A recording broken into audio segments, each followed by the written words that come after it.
what do you say? Good morning, everybody. Great to be back with you on this Monday, December 2nd. We're coming to you live on Free Speech TV and, of course, on TawkrTV. You know how to find us there. Free Speech on your satellite, on the DirecTV or the Dish Network, and TawkrTV at youtube.com/Tawkr, TAWKR-TV. What a big weekend. Big weekend for shopping, that is. Yeah, on top of, it's just like Americans can't get enough, right? First of all the crowds out there on Thanksgiving Day itself, and then, of course, equally great crowds on Black Friday, as well as Saturday and Sunday. I noticed, I observed that myself yesterday out at the mall here in Pentagon City. And that was all just a warm-up for today, Cyber Monday, where it's expected Americans will spend $1.8 billion shopping online today. And a lot of those bargains are going to be extended through the next weekend, so maybe we should start calling it Cyber Week instead of Cyber Monday. Other big news, of course, the administration says it has met its goal of November 30 to have the healthcare website fixed. We were told yesterday that it is now working 95% of the time, which means you still have a 1 in 20 chance of the system breaking down for you. And they say that up to 50,000 people can log on at the same time and buy their health insurance. So hopefully Americans will do that by December 23rd, which is the deadline for signing up to have your insurance kick in on January 1. We'll talk about it all. Invite you to join us at 866-55-PRESS or give us a tweet at BP Show. It is the Bill Press Show this Monday morning. This is the Bill Press Show.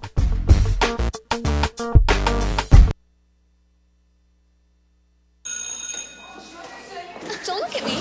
Your hair's a bit frizzy today. Oh, you should pick that up. Oh, you're such a dork. Loser. Here, let me help you with that. Oops. Every day, kids witness bullying. Oh, look. Your crush is looking at you.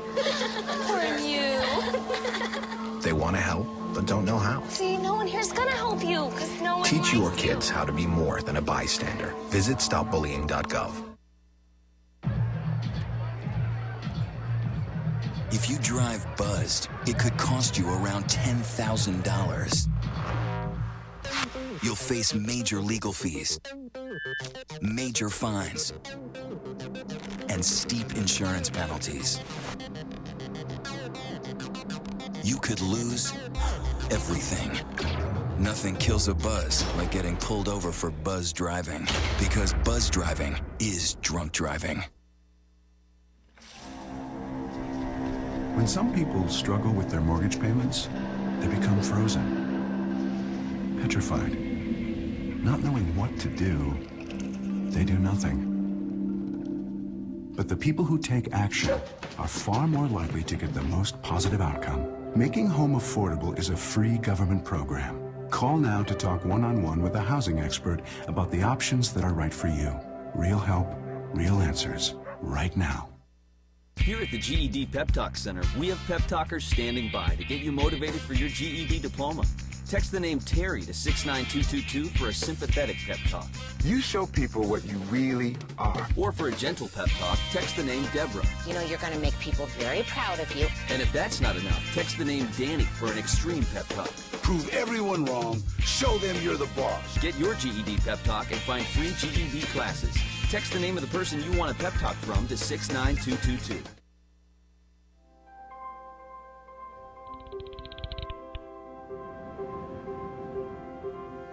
Did you see the world differently?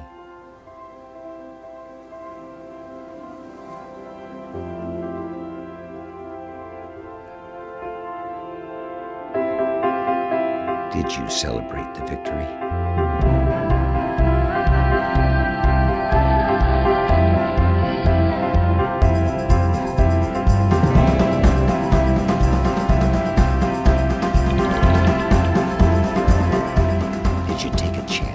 So today, I state clearly and with conviction America's commitment to seek the peace and security of a world without nuclear weapons.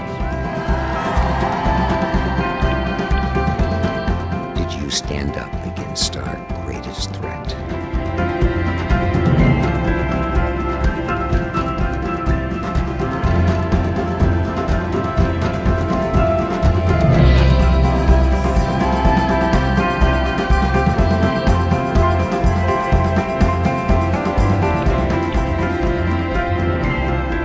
Did you commit to change the world?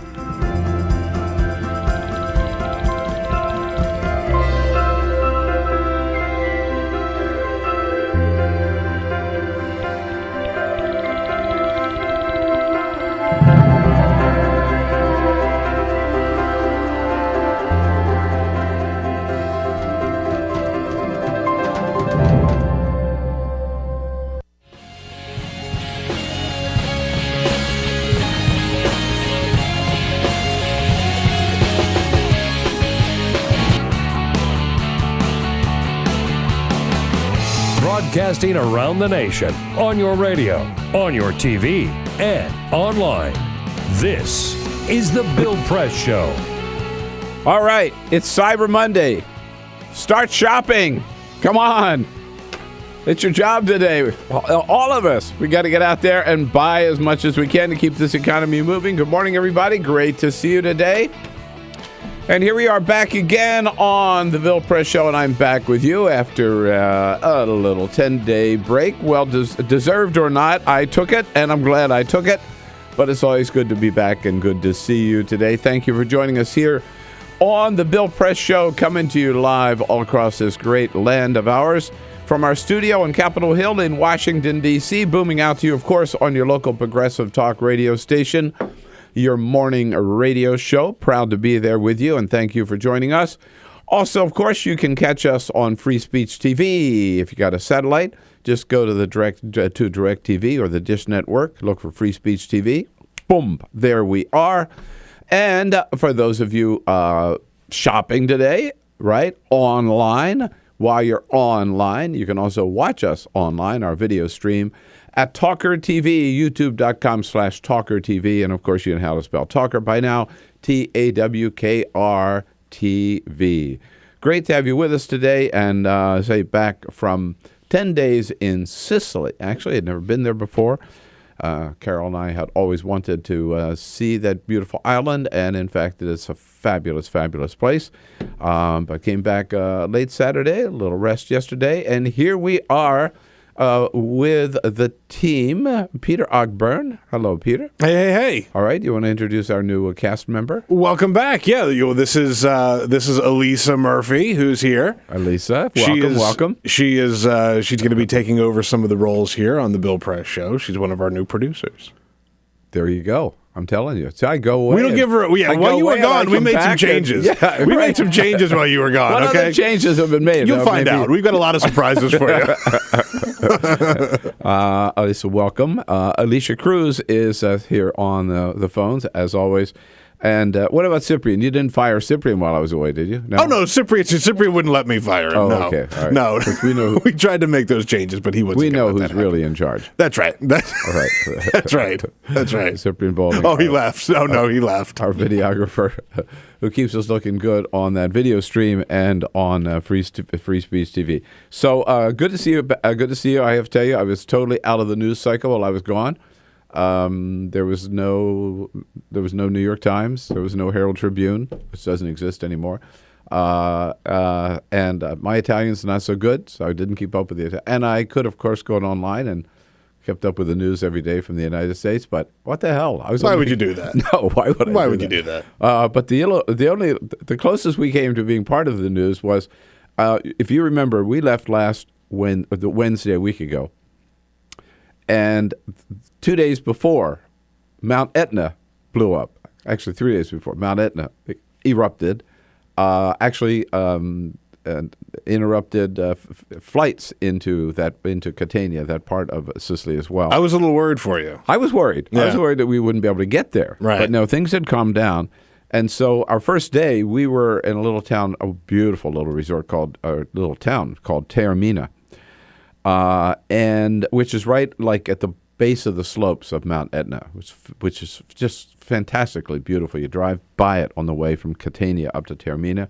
So we saw that mountain. I mean, we were there 2 days, and then a couple days later, we're driving from Taormina down to Syracuse, and we're driving by Mount Etna.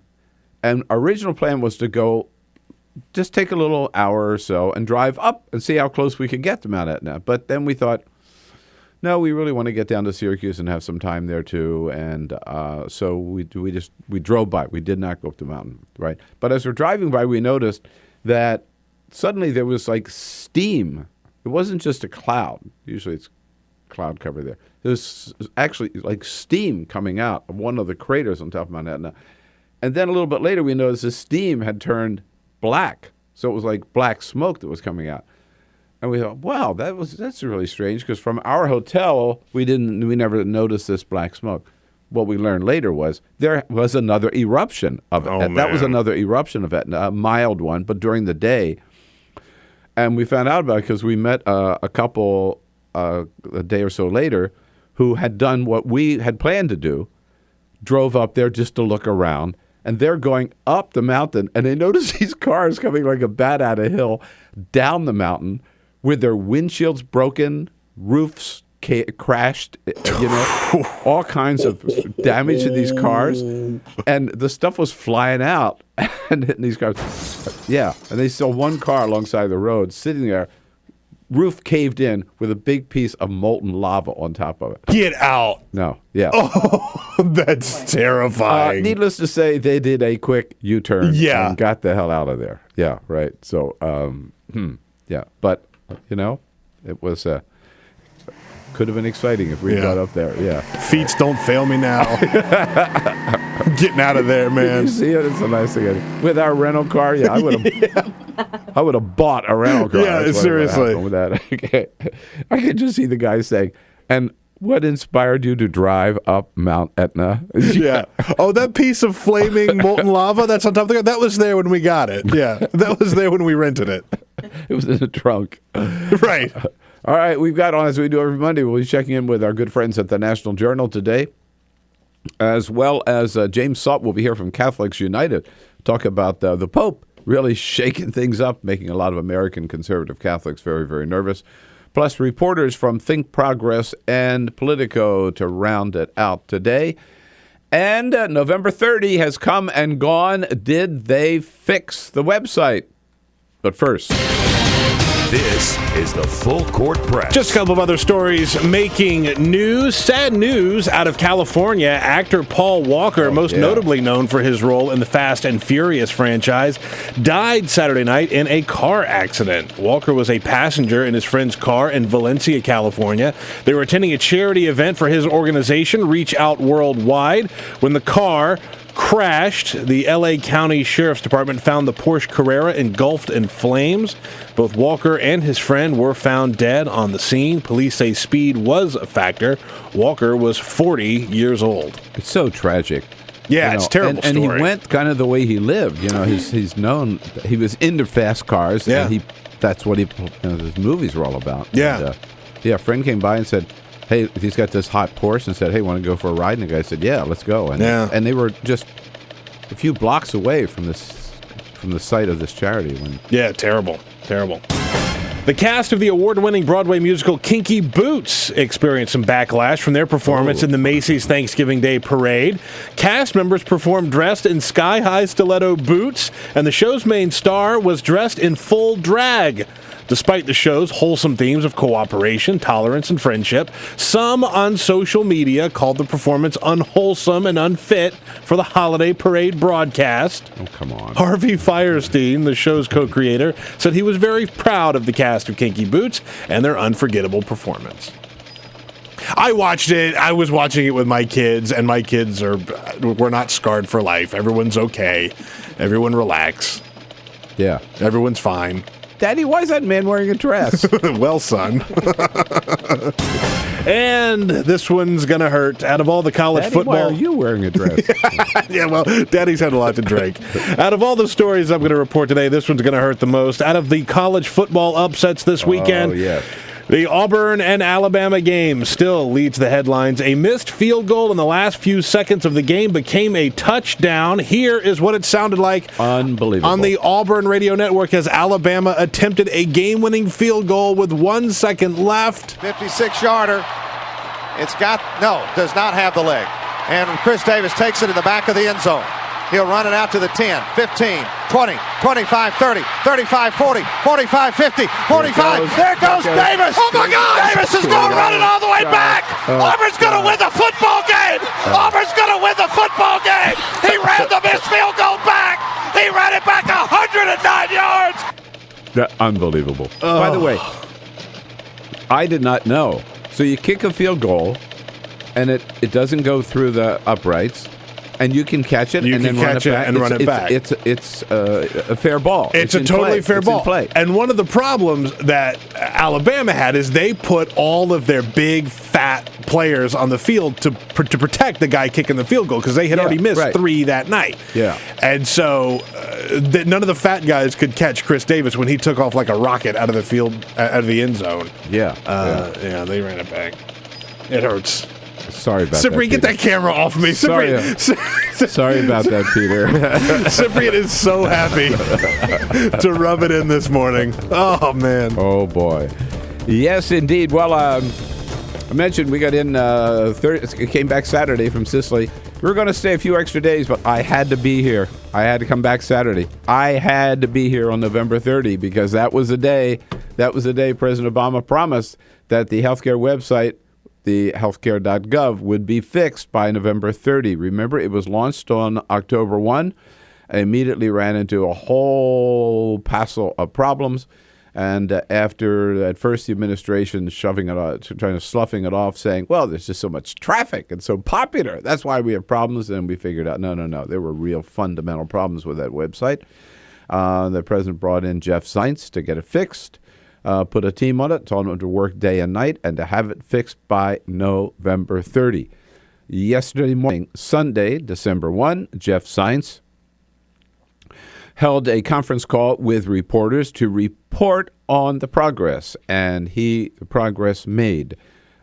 He reported that, in fact, now this is sort of like how to undersell this product, right? He said that there is no doubt that the website is working a lot better on November 30 than it was on October 1. No crap. Yeah, thank you. Okay? Thank you. Right. Yeah. Let's freaking hope so. He spent $600 million in 2 months trying to fix it.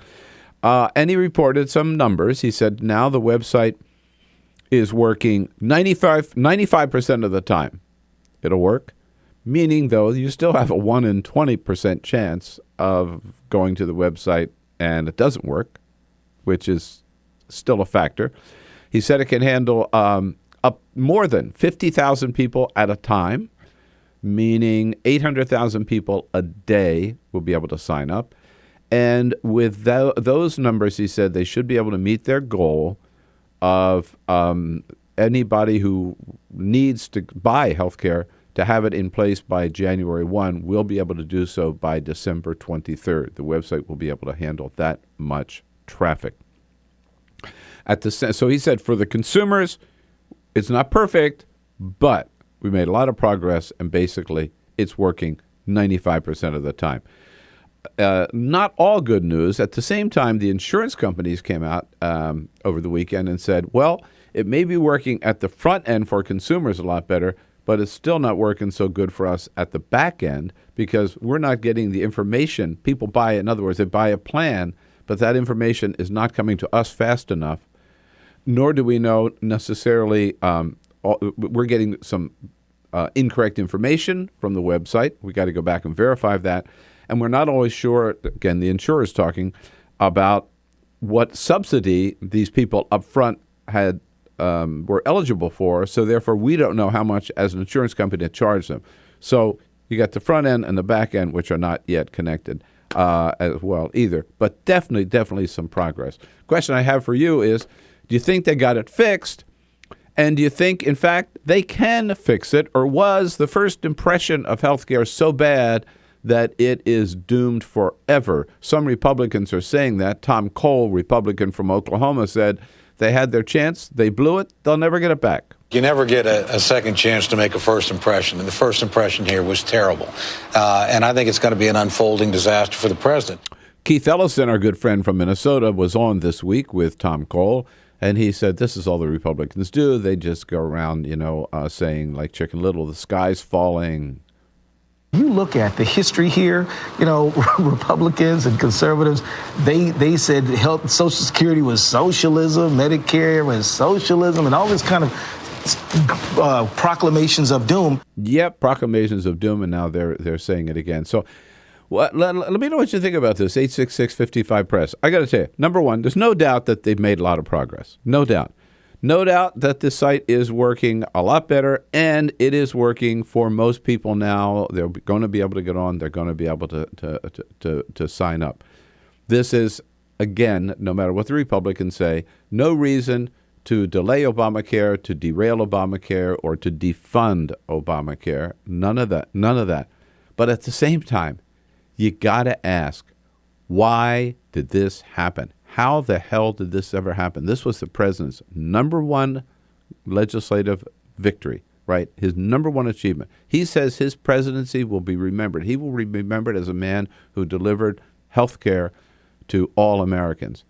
And they knew how important this was. They had 3 years to get it right. How the hell did they screw it up so badly? And then tell me, give me your thoughts on that, 866-55-PRESS. Let's talk about it.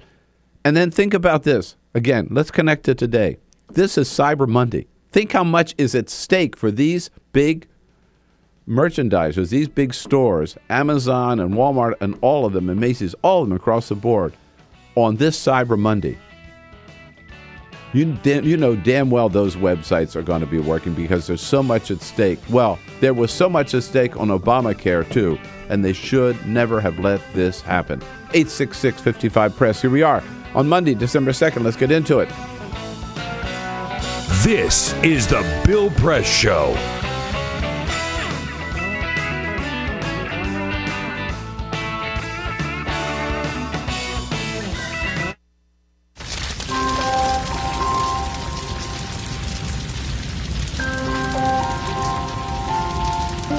A single ember that escapes from a wildfire can travel more than a mile.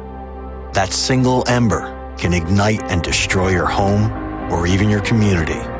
You can't control where that ember will land, only what happens when it does. Get Fire Adapted now at fireadapted.org. Columbine, Virginia Tech, Tucson, Aurora, Fort Hood, Oak Creek, Newtown. Newtown, Newtown. Newtown. How many more?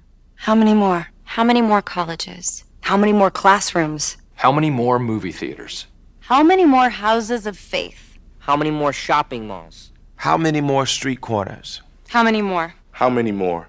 Enough. Enough. Enough. Enough. Demand a plan. Right now. As a mom. As a dad. As a friend. As a husband. As a wife. As an American. As an American. As an American. As a human being.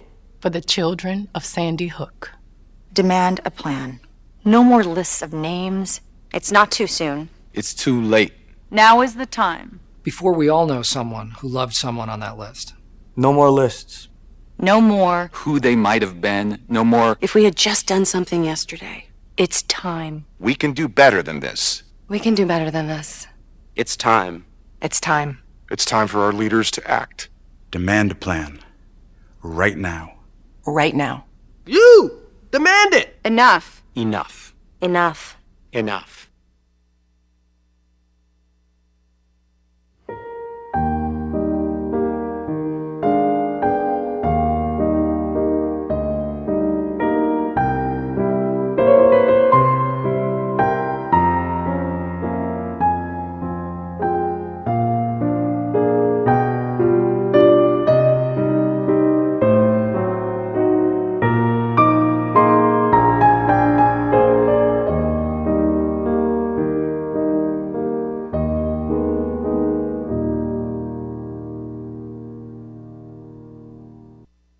None of us would want to be told we can't marry the person we love. As Americans, we believe in freedom. That's what I fought for as a Marine, and that's what we believe in as Republicans. Freedom means freedom for everyone. I didn't used to understand the importance of same-sex marriage, but after learning my brother was gay, I wanted the same rights for him. He was the best man at my wedding, and I want to be the best man at his. It's only fair that Calvin should have the freedom to marry the person he loves, too. It's time for marriage.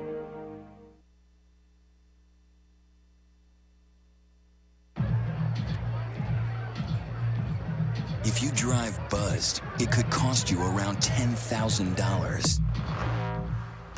You'll face major legal fees, major fines, and steep insurance penalties. You could lose everything. Nothing kills a buzz like getting pulled over for buzz driving, because buzz driving is drunk driving. When some people struggle with their mortgage payments, they become frozen, petrified. Not knowing what to do, they do nothing.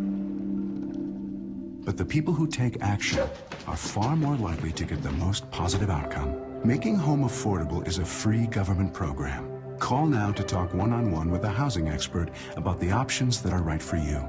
Real help, real answers, right now.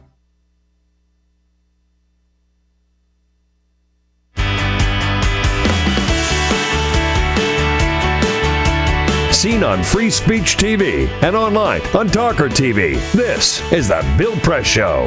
All right, here we go, 26 minutes after the hour. Back on Saturday for the fix of the Obamacare website. I got to tell you one thing.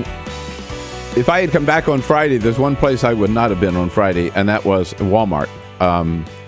Did you see they actually had a fight in Arkansas over towels? In the towel aisle, of all places, of all the products, the big fight at this Walmart in Arkansas, I might add.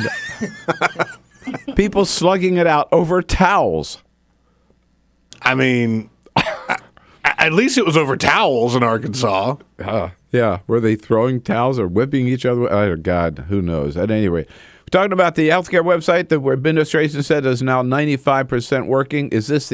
Do we have this problem behind us?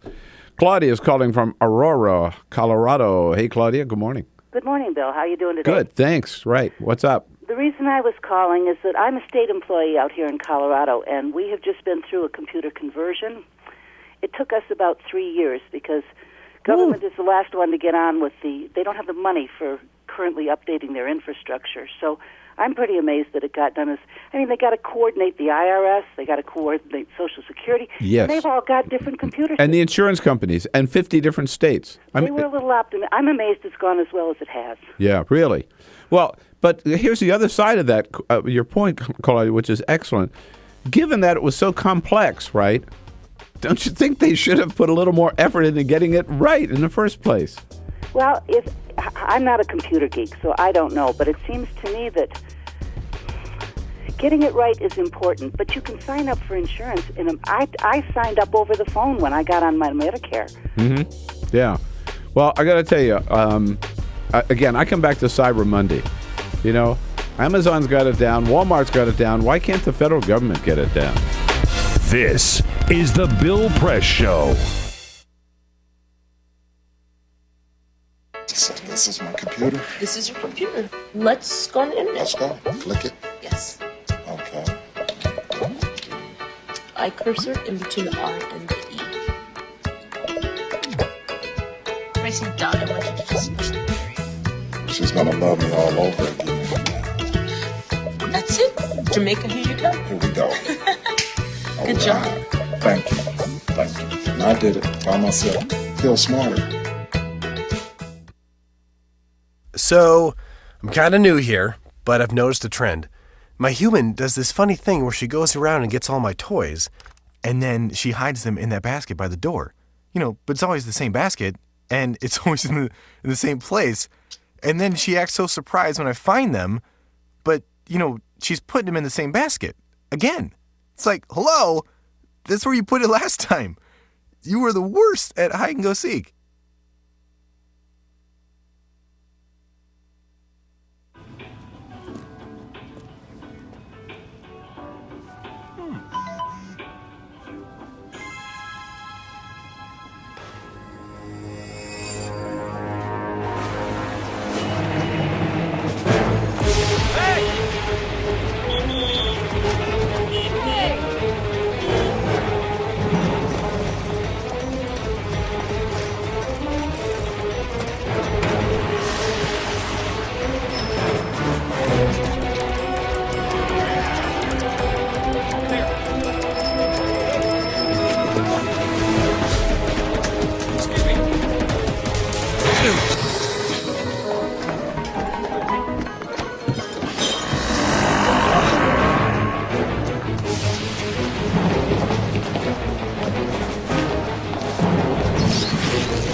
So, same time next week? Well, of course. Put away a few bucks, feel like $1 million. For free tips to help you save, go to Feed the Pig.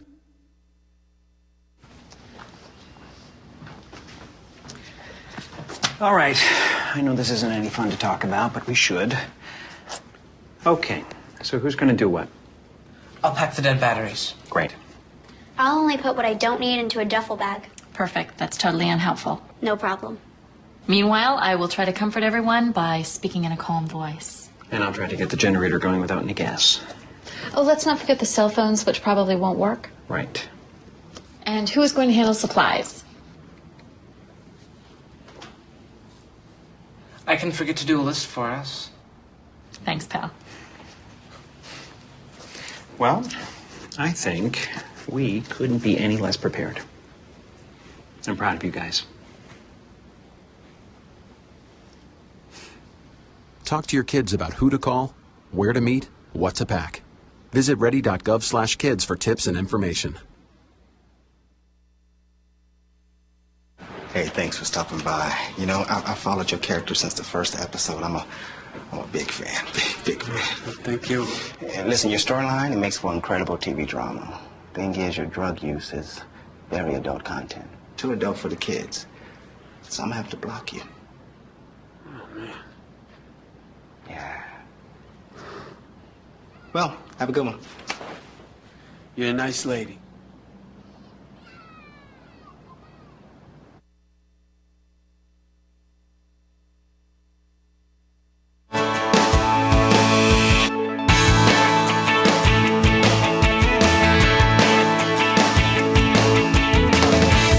On your radio, on TV, and online.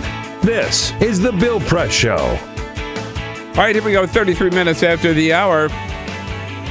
On a Monday, December 2nd, The Bill Press Show. Good to be with you, good to be back with you. And we've been talking about the big news over the weekend. The Obama administration reporting that they've got it fixed. 95% of the healthcare website is fixed.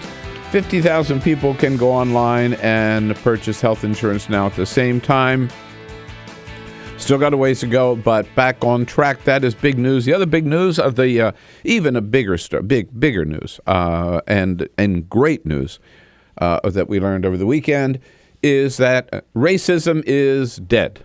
Hey, that's fantastic. Yeah, isn't it great? No more racism in this country. Yep. And the reason we know is because the Republican National Committee says so. Yeah, they put out a tweet yesterday remembering Rosa Parks. And here is, you might have heard about this, here's what the Republican National Committee said, word for word, quote, "Today we remember Rosa Parks' bold stand and her role in ending racism." That's a relief. That is, I know. I mean, after centuries, and a shameful history of slavery and segregation and subjugation of African Americans, It's all over. We don't have to worry about that anymore. The Republican National Committee says so. No sooner did that tweet go out, however, then some people said, hey, what? What are you talking about? Yeah. I mean, yeah. Look, we have certainly made a tremendous amount of progress in this country. No doubt about it. We are not where we were in the 1800s or even in part of the 1900s. But there's no doubt about the fact that there is a lot of lingering traces and reality of racism around this country that we cannot deny, should not deny, and should not pretend does not exist. As some people pointed out yesterday, let me just give you a couple of examples. You can, and I invite you to give me your examples as well. 866-55-PRESS. The state of Maryland, which is a pretty progressive state, right? With a large African-American population. Last year, 76% of all people stopped on the highways by police in the state of Maryland, 76% were African-Americans. Only 20% of Maryland driver's licenses are issued to African-Americans. Wow. Talk about racial profiling. Staggering. In the state of Maryland, right? Nationwide, 10% of all African-American males between the ages of 25 and 29 are locked up in prison. 10%, the entire young African-American population in prison. Not because they commit most of the crimes, just because that's who's targeted. And we've seen the numbers, for example, on pot prosecutions and pot arrests. Overwhelmingly young African-American males, even though they're not necessarily the number one customers of pot, because a lot of them can't afford it. Unemployment rate. Yeah, we celebrate the fact that our unemployment rate nationwide is down to like 7.8%, right? Among African-American males, 17%. Lots of examples of that, and people were tweeting all day and reminding the Republican National Committee about evidence of racism still existing in this country. I don't think you have to go any further than the fact that last year, what was the number one priority of the Republican National Committee and Republican committees in state after state after state? Making it harder for people to vote, especially making it harder for African Americans to vote. I mean, they didn't go back to the poll tax, but almost the measures that they were in over 20 states that were put out there by, again, ALEC, the Koch brothers organization, American Legislative Exchange Council, making more difficult to people to vote. It was proven would target particularly the poor and students and African Americans because they felt that they would necessarily vote Democratic. And of course, maybe we should mention that we do have the first African-American president of the United States who, however, has not been recognized as a legitimate president by a good share of the Republican Party. Even today, don't accept the fact that Barack Obama is legitimate president of the United States. Of course, that has nothing to do with the color of his skin. Yeah. It is amazing that the GOP felt the need to try and co-opt this anniversary of Rosa Parks on their own, right? So they tried to take this on their own, and then to just up it by saying, racism is over because of her. I mean, come on, guys. Yeah. I mean, if you're gonna try and do something like that, at least be good at it. Mm-hmm. Yeah, right. As someone pointed out, the tweet should have read, for example, today we remember Rosa Parks' bold stand and her role in fighting to end racism. Okay, well, that makes sense. Yeah, we can accept that. That makes sense. That well said, but not ending racism in this country. Right. So I guess when would you say that racism... Here's one white guy who tweeted in, "Why is this upsetting people? Racism is over. I've never suffered from it in my whole life." There you go. See? I could say the same thing. Yeah. I mean, what are they talking about, racism? Peter, have you ever suffered racism? Absolutely not. Racism is over. Right. I haven't either. That just proves it. Racism is over. Yeah. Republican National Committee says so. You know what? They want racism to be over because 95% of blacks voted for Barack Obama and not for Mitt Romney. I think that's what it was the last time. By the way, the person, they said the person responsible for the tweet who thanked Parks for ending racism is unknown. Oh. But still has a job. Yeah. You know what? That could have been Reince Priebus himself. It could have been. The chairman. At any rate, there you go. We have, as we do every Monday, we want to jump in with our good friends over at the National Journal. We'll do that next and get their take on the news of the day. It's a Monday, December 2nd, the Bill Press Show. Don't forget the phone number. Join us anytime at 866-55-PRESS. Streaming live video right now at youtube.com/TawkrTV. That's TAWKR-TV. This is The Bill Press Show.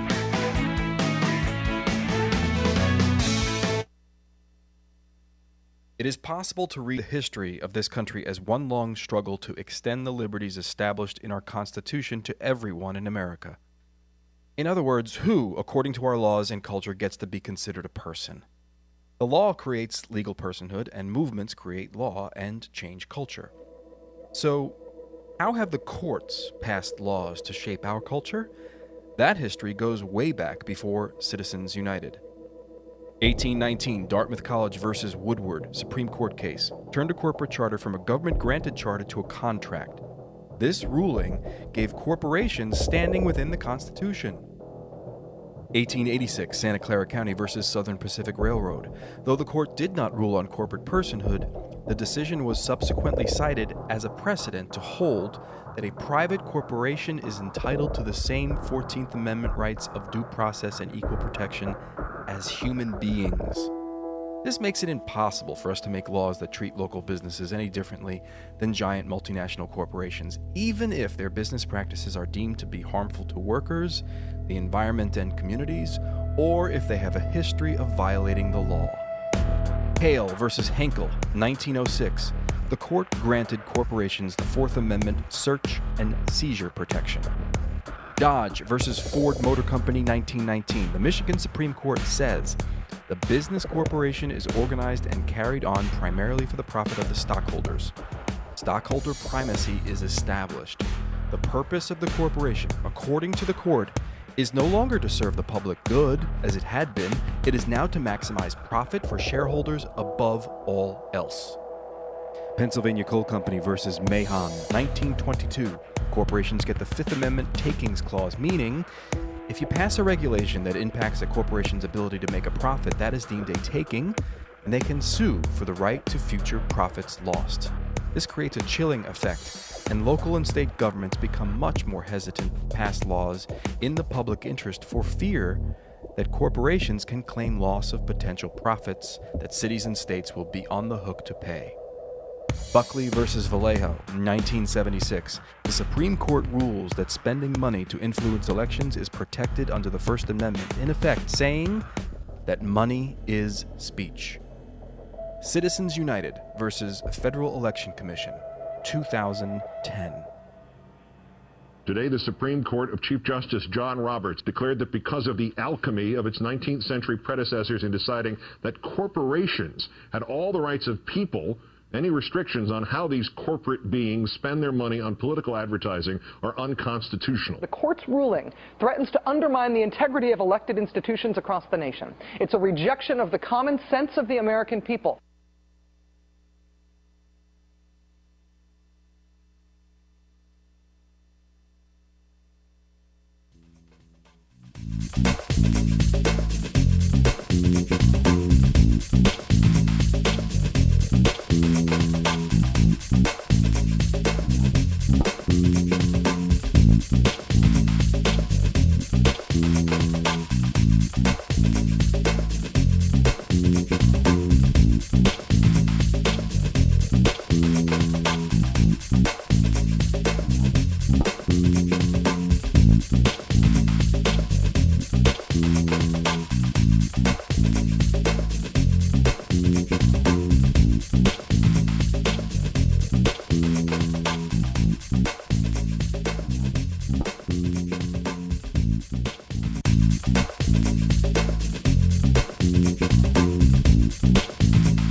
Okay, 15 minutes now before the top of the hour. By the way, just before we move on here, we were talking about the tweet by the Republican National Committee thanking Rosa Parks for ending racism in America. Immediately, there was a tweet that went up saying when racism ended in this country. BuzzFeed put a lot of them together. One guy says, racism ended when white people said it did. There you go. That's right. That makes sense. Or white racism ended when phones were made available in both black and white. Perfect. I like that. Racism ended when Jamie Foxx killed all the white people. So, you know, maybe they were right after all, right? Oh, man, what an embarrassing moment for the Republican National Committee. It's not the only news of the weekend or not the only news of the day. Checking in, a great site. I'll tell you about it. I've been a fan and a follower of Hotline from long before I came to Washington, D.C. It's publication of the National Journal. Executive editor Steve Shepard for National Journal's Hotline on our newsline this morning. Hey, Steve, good Monday morning. Morning, Bill. So November 30 was the deadline yesterday. Jeff Zients talking to reporters. What's the latest on the website? Well, Jeff Zients says that for roughly 90% of users, the website should be functional and people should be able to enroll over the next month in the federal health care exchanges. And honestly, looking at how this is going to play out over the next month and whether people can enroll by January 1st, we're really going to have to monitor the news coverage and the folks who need to get into that individual market to discover how well it's working and how that changes the framework by which Americans are viewing the rollout of the healthcare law. And even though he says 90% of it is it's going to work for 90% of people, we really don't know if that's going to change the perceptions that we have thus far. I was going to say, is there any way to, first of all, any way to verify his numbers? 50,000 people, 800,000 a day, 95% of the time it's going to work? Other than transparency from HHS, it's difficult to say. I don't think that's really possible to monitor independently. But honestly, a lot of this stuff is going to be anecdotal. It's going to be your friends, your family, and the stuff you read or in news reports and see on television about people trying to enroll before the deadline to meet the individual mandate. Right.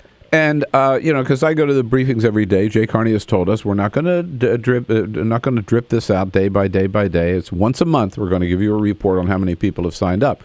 So the deadline, if you want insurance by January 1, the deadline is December 23rd. Now, that means today's the 2nd, right? We're going to have one shot, December 15, to find out how many people have signed up or are signing up, right? Right. It basically shortens officially from the administration, I mean. Right? Yeah, and it shortens that whole process to 3 weeks for the folks who have waited until they heard that the website was up and running. Perhaps they tried back in October and couldn't sign up, and so they waited until they heard, because the administration set this deadline at the end of November.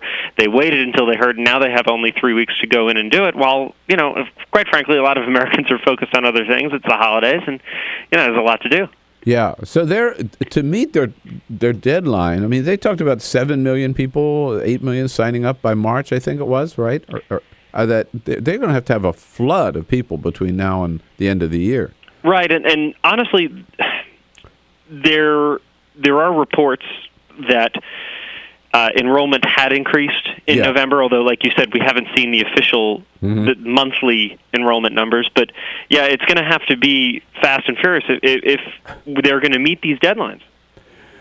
So now I guess it's up to the news organizations. I've just where do we go from here? They're going to continue to work on it. I guess the other side of the story, though, Steve, is, and it's a lead story in the New York Times this morning, at least above the fold, that you and I were just talking about what improvements have been done to the front end of the website, right? Right. The other end, where this information all goes to the insurance companies who are working with 50 different states, that doesn't seem to have been. There's still some problems there. Right, and AHIP has been the America's health insurance plans. They've been saying that the back end still has not fixed, and so folks may be able to enroll on the website and think that they've enrolled and everything is doing great, but then they might find out that there are problems with their enrollment down the road if those back end issues aren't addressed.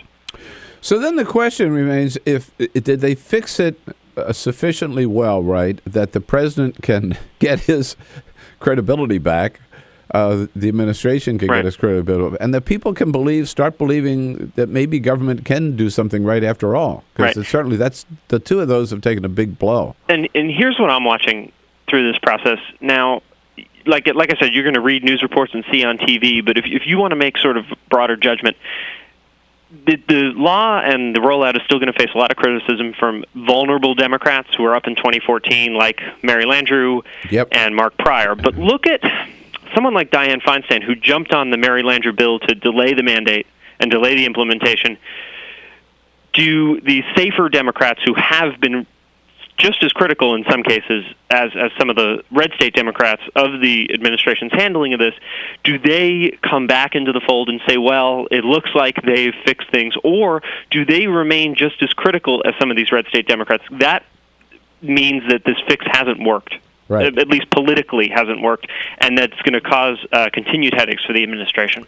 We're talking with Steve Shepard from the National Journal, nationaljournal.com, National Journal executive editor of the Hotline. Steve, just one final point. I was surprised to see over the weekend, the president went out shopping on Saturday, and in talking with reporters, he said that when everything is over for him, he might actually stay in Washington. So I guess this healthcare thing hasn't soured him enough to Washington that he wants to. It's that he's in a hurry to get back to Chicago. What do you think of that? Do you think that's likely to happen? On one hand, it's a little surprising because and this happened also with George W. Bush. You saw the president hasn't exactly taken to Washington that much. He and Michelle, they go out. He and his wife, they go out to dinner at restaurants. They certainly go out more than the Bushes did, but they also decry Washington, talk about how much they miss home back in Chicago, and miss Hawaii as well when they go there. But on the other hand, having younger children, which is the first time we're going to have a president leave office in a while who had children in secondary school, disrupting that and Sasha's schooling is probably something he doesn't want to do. So maybe it's worth staying in D.C. for another couple of years. Boy, I would think after being hammered for 8 years, right, the last place he'd want to be is anywhere close to the White House. I have a feeling the closer they get to the end of his term, the more plans they'll be making for moving back to Chicago. Well, we'll see how that works out. No president has stayed here since after presidency since Woodrow Wilson, by the way. Steve Shepard, always good to have you with us, Steve. Thanks so much. Thank you, Bill. All right, again, it's thenationaljournal.com. This is the Bill Press Show.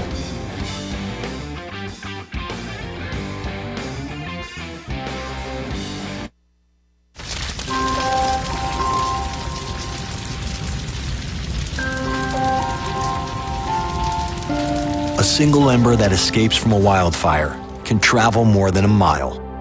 That single ember can ignite and destroy your home or even your community. You can't control where that ember will land, only what happens when it does. Get Fire Adapted now at fireadapted.org. Columbine, Virginia Tech. Tucson. Aurora. Fort Hood. Oak Creek. Newtown. Newtown. Newtown. Newtown. How many more? How many more? How many more colleges? How many more classrooms? How many more movie theaters? How many more houses of faith? How many more shopping malls? How many more street corners? How many more? How many more? Enough. Enough. Enough. Enough. Demand a plan. Right now. As a mom. As a dad. As a friend. As a husband. As a wife. As an American. As an American. As an American. As a human being. For the children of Sandy Hook. Demand a plan. No more lists of names. It's not too soon. It's too late. Now is the time. Before we all know someone who loved someone on that list. No more lists. No more. Who they might have been. No more. If we had just done something yesterday. It's time. We can do better than this. We can do better than this. It's time. It's time. It's time for our leaders to act. Demand a plan. Right now. Right now. You! Demand it! Enough. Enough. Enough. Enough.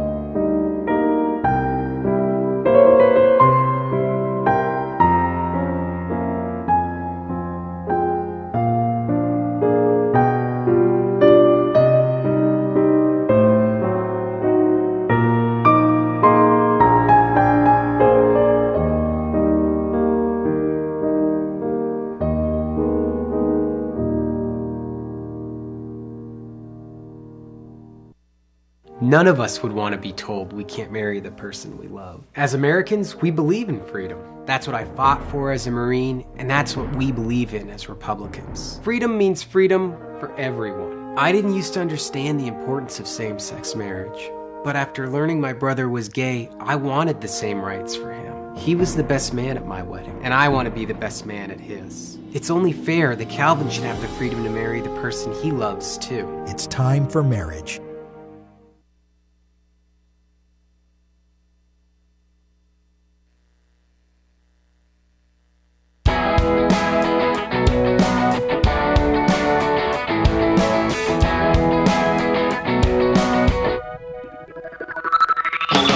This is the Bill Press Show. Pope Francis stirring things up. James Salt from Catholics United will be here in the next hour to tell us how it's all playing with American Catholics. Peter, what's going on? So yesterday was NFL Sunday. A lot of football games going on. Right. The Falcons played the Bills in Toronto, and there was one notable fan in attendance. Rob Ford. No. Yes, Rob Ford was at the game. He was wearing a Fred Jackson jersey of the Bills. And he caused a stir, first of all, because he took someone's seat. There was some confusion. He ended up taking somebody's seat, and this guy was tweeting, Rob Ford stole my seat at the football game. But he was everywhere at this game. There were all sorts of pictures of him out there. Oh, my God. Was he sober? No one got a picture of him drinking a beer. They got a picture of him eating chicken wings. Did he knock anybody over? No, I don't think he bowled anybody over, no. So he's still the mayor, right? Yeah. I'm telling you. Doesn't have a lot of power left. North of the border, he is mayor for life. This is the Bill Press Show.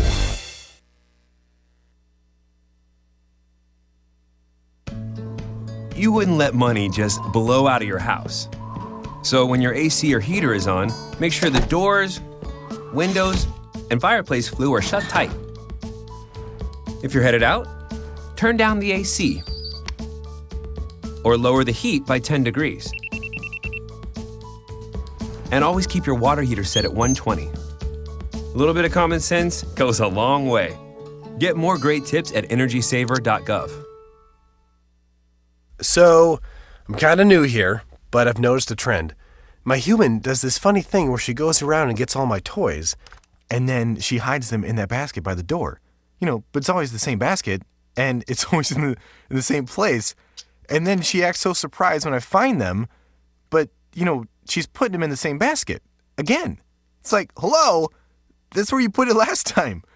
You were the worst at hide and go seek.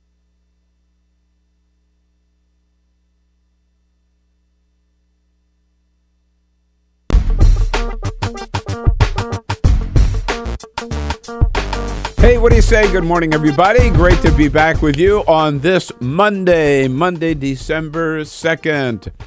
We're coming to you live on Free Speech TV and, of course, on TawkrTV. You know how to find us there. Free Speech on your satellite, on the DirecTV or the Dish Network, and TawkrTV at youtube.com/Tawkr, TawkrTV. What a big weekend. Big weekend for shopping, that is. Yeah, on top of, it's just like Americans can't get enough, right? First of all the crowds out there on Thanksgiving Day itself, and then, of course, equally great crowds on Black Friday, as well as Saturday and Sunday. I noticed, I observed that myself yesterday out at the mall here in Pentagon City. And that was all just a warm-up for today, Cyber Monday, where it's expected Americans will spend $1.8 billion shopping online today. And a lot of those bargains are going to be extended through the next weekend, so maybe we should start calling it Cyber Week instead of Cyber Monday. Other big news, of course, the administration says it has met its goal of November 30 to have the healthcare website fixed. We were told yesterday that it is now working 95% of the time, which means you still have a 1 in 20 chance of the system breaking down for you. And they say that up to 50,000 people can log on at the same time and buy their health insurance. So hopefully Americans will do that by December 23rd, which is the deadline for signing up to have your insurance kick in on January 1. We'll talk about it all. Invite you to join us at 866-55-PRESS or give us a tweet at BP Show. It is the Bill Press Show this Monday morning. This is the Bill Press Show.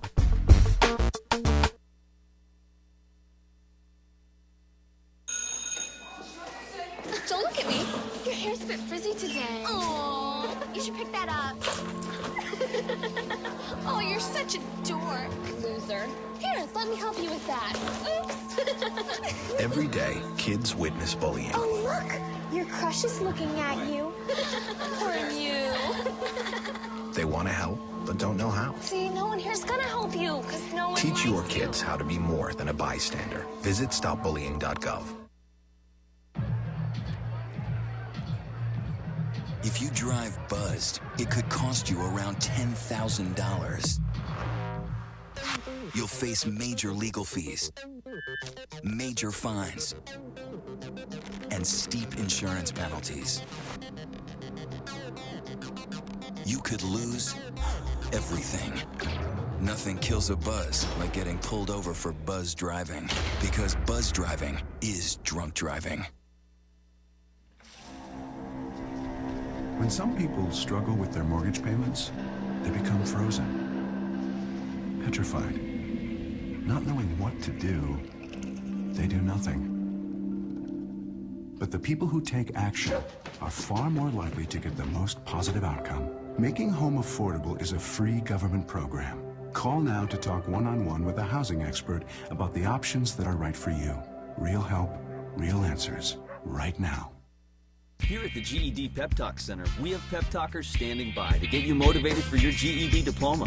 Text the name Terry to 69222 for a sympathetic pep talk. You show people what you really are. Or for a gentle pep talk, text the name Deborah. You know you're going to make people very proud of you. And if that's not enough, text the name Danny for an extreme pep talk. Prove everyone wrong. Show them you're the boss. Get your GED pep talk and find free GED classes. Text the name of the person you want a pep talk from to 69222.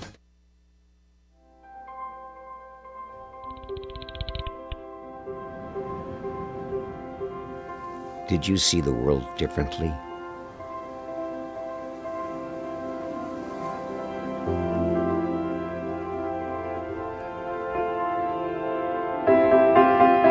Did you celebrate the victory?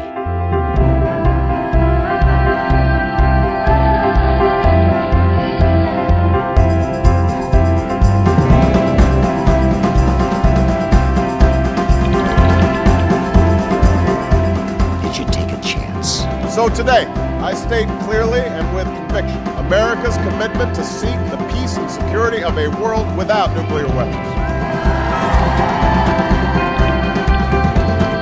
Did you stand up against our greatest threat?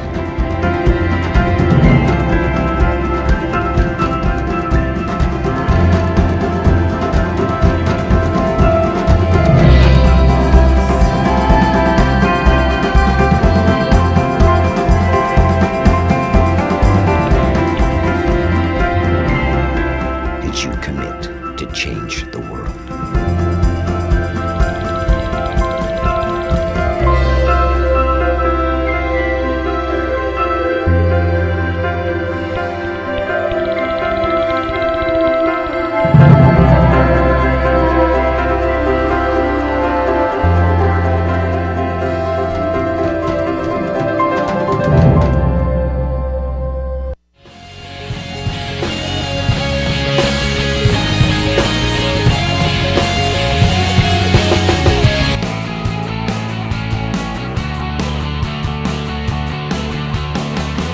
Broadcasting around the nation, on your radio, on your TV, and online. This is the Bill Press Show. Hey, it's Cyber Monday. Why aren't you shopping? Get to it. Good morning, everybody. Maybe you're all shopped out. Great to see you this morning. Here we go. It is Monday, December 2nd. Good to be back with you. And by the way, a big thank you to John Fugelsang, to Clinton Yates for filling in while I was off on a little vacation in Sicily, if you please. Fabulous place. Never been there before. Loved it. Had a great time. 10 days in Sicily. Back with all of you today to talk about the news of the day and to get your calls and your comments, of course. Whether you're listening on your local progressive talk radio station, watching on Free Speech TV, or watching the video stream on TawkrTV, we welcome you to the program and invite your comments at 866-55-PRESS. That's the, old-fashioned way. Give us a call, 866-55-77-377.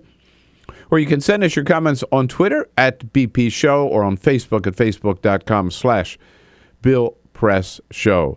I'm back, and the entire team is here with actually a new member today, Peter Ogburn. Hi there. As always, running the show. Yes, indeed. Peter. And we welcome to our team Elisa Murphy. Did I get that right? Elisa. You got it. Elisa, right? You got it. Elisa Murphy. Thank you. Nice to see you. Nice to have you on board. Alicia Cruz. This is going to be trouble, by the way. This is going to be a real problem. All right, look, one of you is executive decision. One of you, we're going to start calling one of you Janet. Okay, so just get ready. One of you is going to have to change your name. Yeah. Sorry. Hunger Games style, one of you has to change a name. Or go by the middle name or something, right? Okay. Anyhow, Alicia Cruz on the phones and Cyprian Bolding here, as always, making us look good, which is tough for this crowd to make us look good here on on Free Speech TV and on TawkrTV. Well, we can identify with this, a lot of us. The president and the first lady gave a little interview. It's going to play later in the week for Barbara Walters. And she wanted to know, now look, let's be honest, right? We see you in public and you're holding hands and giving each other sneaking little kisses and everything. But, when you're upstairs in the White House, you guys fight like cats and dogs, right? In this interview, you are pretty lovey-dovey, but are there certain things that you argue about? Yeah. Absolutely. We're married. Yeah, we're married. I like how there was no hesitation on either of their parts. Yeah. Oh, yeah, we fight. No BS, right? Oh, yeah, of course we fight, yeah. And Michelle, the First Lady, points out that one of the things that makes it difficult for her is that he is so laid back.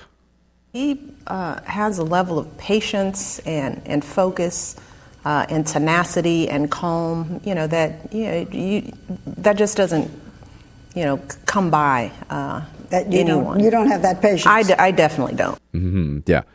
Well, that patience can be a good thing. It can be a bad thing, too, or a not-so-healthy thing. I mean, it's nice to have patience with her, but I wish he had a little less patience with the people who were in care of the healthcare website.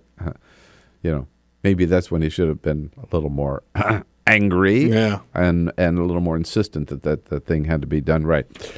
There you go. We got a lot coming up. James Salt, who's the executive director of Catholics United here, to talk about this Pope Francis, who is certainly shaking things up worldwide, and some American Catholics are not very happy with what the Pope has been saying.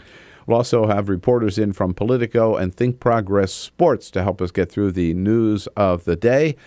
And we're going to get your reaction to your shopping experiences over the weekend. But first, this is the Full Court Press. Just a couple of other stories making news. We have a name.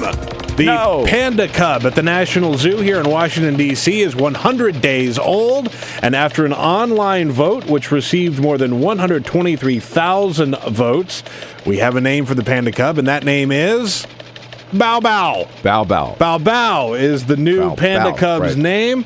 It is the brother of Tai Shan, who used to live here. I thought this was a little girl. Oh, sorry. No, yeah, this is Tai Shan is the brother. Bao Bao is the sister. Yes, I got that confused. Okay. Yes, it is a girl. Sorry. It was made official yesterday. The name translates to precious or treasure in Chinese. I was surprised that people would. That won in a sense, but people were given a choice. Kids were given a choice, or people were given, right? Yeah, you couldn't actually, because there was a whole movement. Because when the panda cub is born, it comes out to be about the size of a stick of butter, and there was a whole movement for Tai Shan to name the panda cub Butterstick, but that obviously didn't stick. That was not one of the choices. No, it was not one of the choices. If you're looking to make amends for things that you've done in the past, look no farther than Facebook. 53-year-old Michael Goodman was a teenager when he held up Claude Sauvel in front of the American Museum of Natural History for a bus pass in the 1970s. He says it was an incident that haunted him for most of his life, and decades later, Goodman ran across Sauvel on Facebook and decided to apologize for the robbery. Sauvel accepted the heartfelt apology. All of this happened over Facebook. And the statute of limitations has passed? Yeah, he can't be charged for it anymore, I guess he's off the hook. And a rare sighting occurred inside an Australian airport when a kangaroo who might have been trying to hop a flight, came inside the terminal and scared. Yeah, you get it? You see what we did there? Yeah. The kangaroo came inside the terminal, scared travelers as it toured the Melbourne airport. The kangaroo ended up trapped inside an airport pharmacy. Shocked travelers snapped pictures of the animal, shared on social media. Security guards inside the airport were finally able to trap the beast. They will treat it for some minor cuts, and then they will release it back into the wild, presumably farther away from the airport. How did it get through TSA? It's a good question. That is a good question. All right. Yes, indeed. It was a mad emphasis on the mad shopping weekend, and it started earlier than ever before. Some fools, maybe you were one of them. Sorry, didn't mean to offend you. Going out on Thanksgiving Day itself because the stores were open and bargains were available, so why not go shopping on Thanksgiving, eat the turkey early, and get out there and shop? And a lot of people did.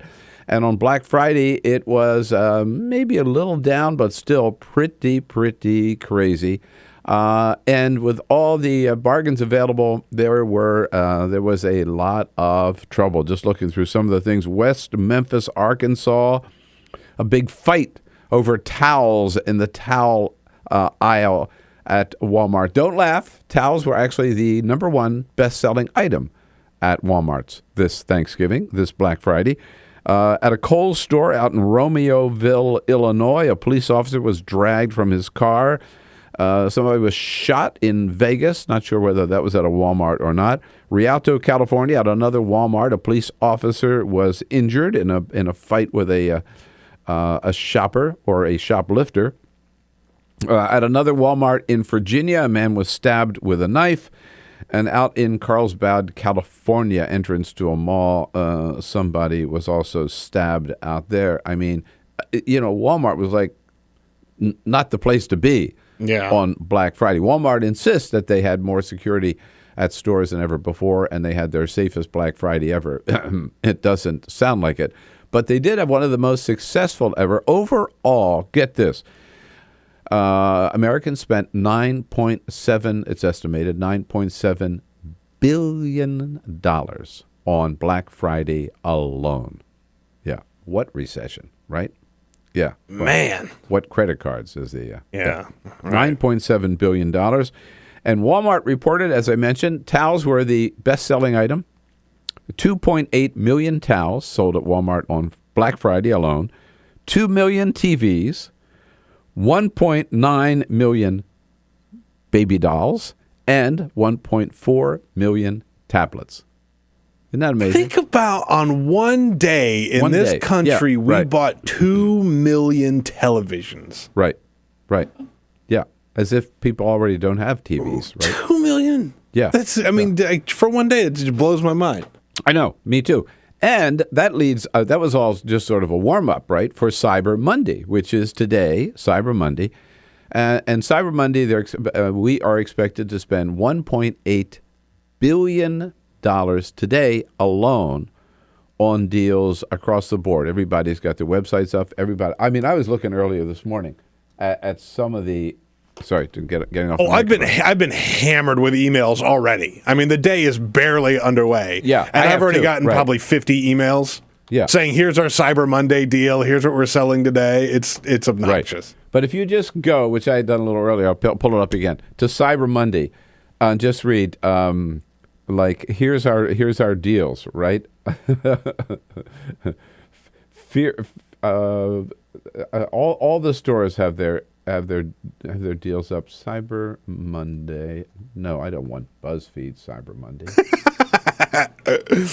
But I've already seen, Amazon has a whole page devoted to things that they're doing just for Cyber Monday. And some of the things I might actually buy. Right. Yeah. Here you go. Cyber Monday at Amazon. Great savings, no lines. Cyber Monday deals. This is retailmenot.com. Macy's Cyber Monday sale. Shop online at Cyber Monday. It goes on. They're all up there. Yeah. 1.8 million. Yeah. And look, it's an easier way to shop for sure.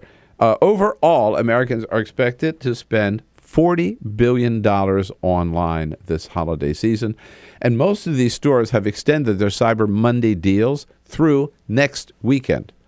And they're offering special deals every day. I think Amazon has said every 20 minutes or so they're going to have new deals up from now through next Saturday. Jeez. Macy's, 200 new deals a day between now and next Friday or Saturday. So this is like Cyber Week, really. I mean, that is so stressful. Yeah. That just makes me so stressed out. All right. So here's what we want to know. First of all, what was your experience? Come on, admit it if you were out there on Thanksgiving Day. 866-55-PRESS. Or Black Friday. And my sister, who's the shopper till she drops in our family, who is usually out there at 3 o'clock in the morning to be there when the stores open on Black Friday. She told me this year she waited until 7:30 in the morning because she realized she could get the same deals, the same bargains at 7:30. She went out at 7:30, was there a couple of hours, and happy as a clam. Did she have to stab anybody? I don't think she's one of the ones who stabbed anybody, but didn't think about it. I didn't ask her. Okay, yeah. I don't know. What was your experience? 866-55-PRESS. And what are your plans today for Cyber Monday? Now, here's the good news. Pretty soon, you won't have to worry about any of this because it was revealed on 60 Minutes last night. Maybe you saw it. Jeff Bezos was there, the head of Amazon, of course. Brilliant man. Just bought the Washington Post. And he says they're going to fix this because it's not going to be tomorrow, but a couple of years from now, you won't have to go out and shop at all. You can order from Amazon. You don't have to wait because within 30 minutes, whatever you bought will be delivered to your front door within 30 minutes by a drone. Here he is. I know this looks like science fiction. It's not. Wow. This is early. This is still years away. Drops the package. There's the package. You come and get your package. And we can do half-hour delivery. Half-hour delivery. Half-hour delivery. And we can carry objects, we think, up to 5 pounds, which covers 86% of the items that we deliver. Amazing. I can't believe it. And yes, you hear that buzzing in the back. That was not a bee. That was bzzz. Yeah, it was a little drone. Little drone with a 5-pound package comes to your front door, drops that package at your front door 30 minutes after you order it. You can get an iPad faster than you can get a pizza, essentially. Oh, yeah. Yeah. Right. 30 minutes and you can have it at your door. They will have enough fulfillment centers and enough drones. It's hard for me to believe, but I'll tell you one thing. It's a better use for drones than what we're using them for now. That's a good point. Yeah. That's a good point. And if you don't pay on the spot, they'll just shoot you. They'll zap you. Yeah, exactly. They'll be multi-purpose Pay drones. up. All right. Let's talk about it. This is it. This is where we show what's really important in this country. Buying stuff. 866-55-PRESS. Streaming live video right now at youtube.com/TawkrTV. That's TAWKR-TV. This is The Bill Press Show.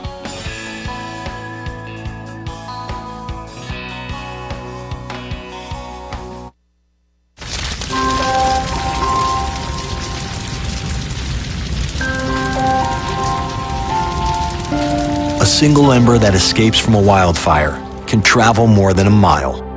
That single ember can ignite and destroy your home or even your community. You can't control where the ember will land, only what happens when it does. Get Fire Adapted now at fireadapted.org. Columbine, Virginia Tech, Tucson, Aurora, Fort Hood, Oak Creek, Newtown. Newtown, Newtown. Newtown. How many more? How many more? How many more colleges? How many more classrooms? How many more movie theaters? How many more houses of faith? How many more shopping malls? How many more street corners? How many more? How many more? Enough. Enough. Enough. Enough. Demand a plan. Right now. As a mom. As a dad, as a friend, as a husband, As a wife. as an American. As an American. As an American. As a human being. For the children of Sandy Hook. Demand a plan. No more lists of names. It's not too soon. It's too late. Now is the time. Before we all know someone who loved someone on that list. No more lists. No more. Who they might have been. No more. If we had just done something yesterday. It's time. We can do better than this. We can do better than this. It's time. It's time. It's time for our leaders to act. Demand a plan. Right now. Right now. You! Demand it! Enough. Enough. Enough. Enough.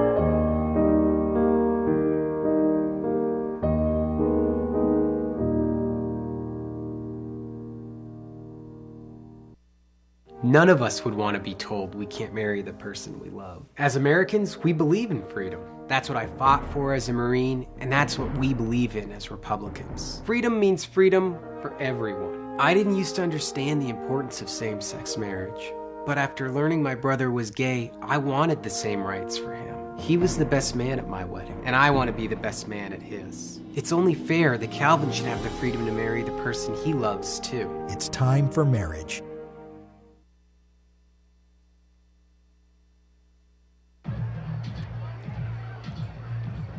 If you drive buzzed, it could cost you around $10,000. You'll face major legal fees, major fines, and steep insurance penalties. You could lose everything. Nothing kills a buzz like getting pulled over for buzz driving, because buzz driving is drunk driving. When some people struggle with their mortgage payments, they become frozen, petrified. Not knowing what to do, they do nothing. But the people who take action are far more likely to get the most positive outcome. Making home affordable is a free government program. Call now to talk one-on-one with a housing expert about the options that are right for you. Real help, real answers, right now.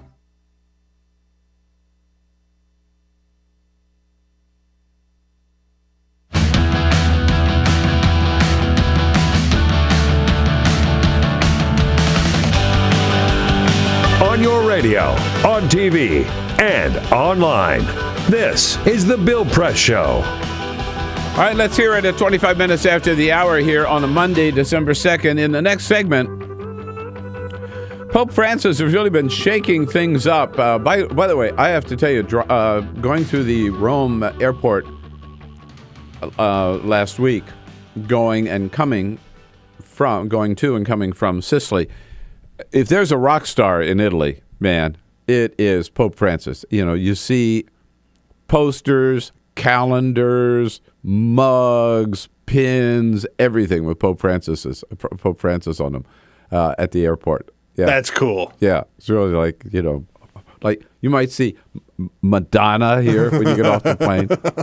There you see Pope Francis. So we'll talk with him to James Salt, Executive Director of Catholics United, here in studio with us. I'll go back before we move on to these drones just a second. I'm a little skeptical about these drones. Yeah, me right? too. Me too. Now, again, it's a better use of drones than killing people, and killing Americans overseas, which the administration argues it's got the right to do. But what I don't understand is, what if you live in an apartment building? I mean, hello, where's a drone going to leave the package? On the roof? I mean, on the street in front? Or some people live out in the country where they have great big huge lawns. You know, they have to have one of those mowers you ride to do their lawn. I could see a drone could land there on the lawn, easily leave a package. A lot of people don't have such a nice lifestyle, or they prefer a different life. We live in the city on the street, which is townhouse after townhouse. And by the way, a lot of trees. A lot of trees. Yeah. Yeah. And these drones are about the size of, I'd say, like a small suitcase. Yeah. You know, I mean, it's not like a tiny little thing. Right. But anything. But they're, yeah, and they got to come in. So how are they going to actually get in, like, to your front door? Yeah. Right? I mean, the only thing I could see is that they could maybe have a collection point, right? Like there's a high school, so the ball field. Mm-hmm. So they'll tell you, you go to Salisbury High School, and we'll be there in 30 minutes, and you can get your package from the drone. And then they're going to trust people not to take somebody else's pack. But then, I hate to be a naysayer. There are a lot of problems with it. Part of that also then gets to, if I'm going to go through the trouble of going to Amazon and pay the extra money, which I'm sure it's going to cost a lot extra to have a drone deliver my product, and then I have to leave the house and go somewhere to pick it up, why wouldn't I just go out and go get what I need anyway? Or order it and have what do they call that? Amazon Prime. Yeah. It'll be there the next day. Yeah, it'll be there the next day anyhow. So I'm not sure about this. The one thing I would say, however, is I would hope that if Amazon is doing this, this is a complex problem. Whoever they hire to design this system, it had better not be the same people that President Obama hired to design the healthcare.gov. Good point. Because they've already proven they could screw up a 2-car funeral, right? Yeah. Don't let them anywhere near the Amazon drones. It's too bad they let them anywhere near healthcare.gov. We'll come back, talk about Pope Francis, and take your calls here on the Bill Press Show. This is the Bill Press Show.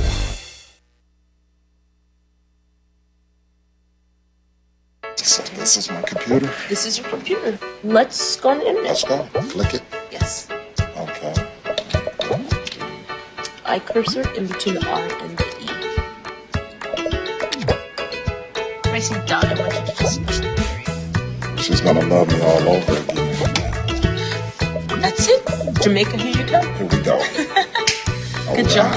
Thank you. Thank you. And I did it by myself. Feel smarter. So, I'm kind of new here, but I've noticed a trend. My human does this funny thing where she goes around and gets all my toys, and then she hides them in that basket by the door. But it's always the same basket, and it's always in the same place. And then she acts so surprised when I find them, but, she's putting them in the same basket again. It's like, hello, that's where you put it last time. You were the worst at hide and go seek.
So, same time next week?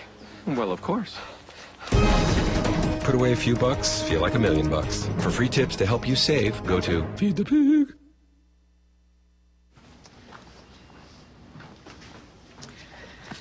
All right. I know this isn't any fun to talk about, but we should. Okay. So who's going to do what? I'll pack the dead batteries. Great. I'll only put what I don't need into a duffel bag. Perfect. That's totally unhelpful. No problem. Meanwhile, I will try to comfort everyone by speaking in a calm voice. And I'll try to get the generator going without any gas. Oh, let's not forget the cell phones, which probably won't work. Right. And who is going to handle supplies? I can forget to do a list for us. Thanks, pal. Well, I think we couldn't be any less prepared. I'm proud of you guys. Talk to your kids about who to call, where to meet, what to pack. Visit ready.gov/kids for tips and information. Hey, thanks for stopping by. I followed your character since the first episode. I'm a big fan, big fan. Thank you. And listen, your storyline, it makes for incredible TV drama. Thing is, your drug use is very adult content. Too adult for the kids. So I'm gonna have to block you. Oh, man. Yeah. Well, have a good one. You're a nice lady.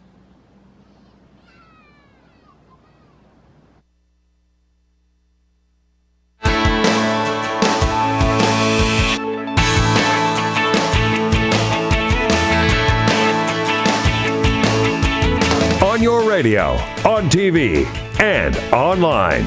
This is The Bill Press Show.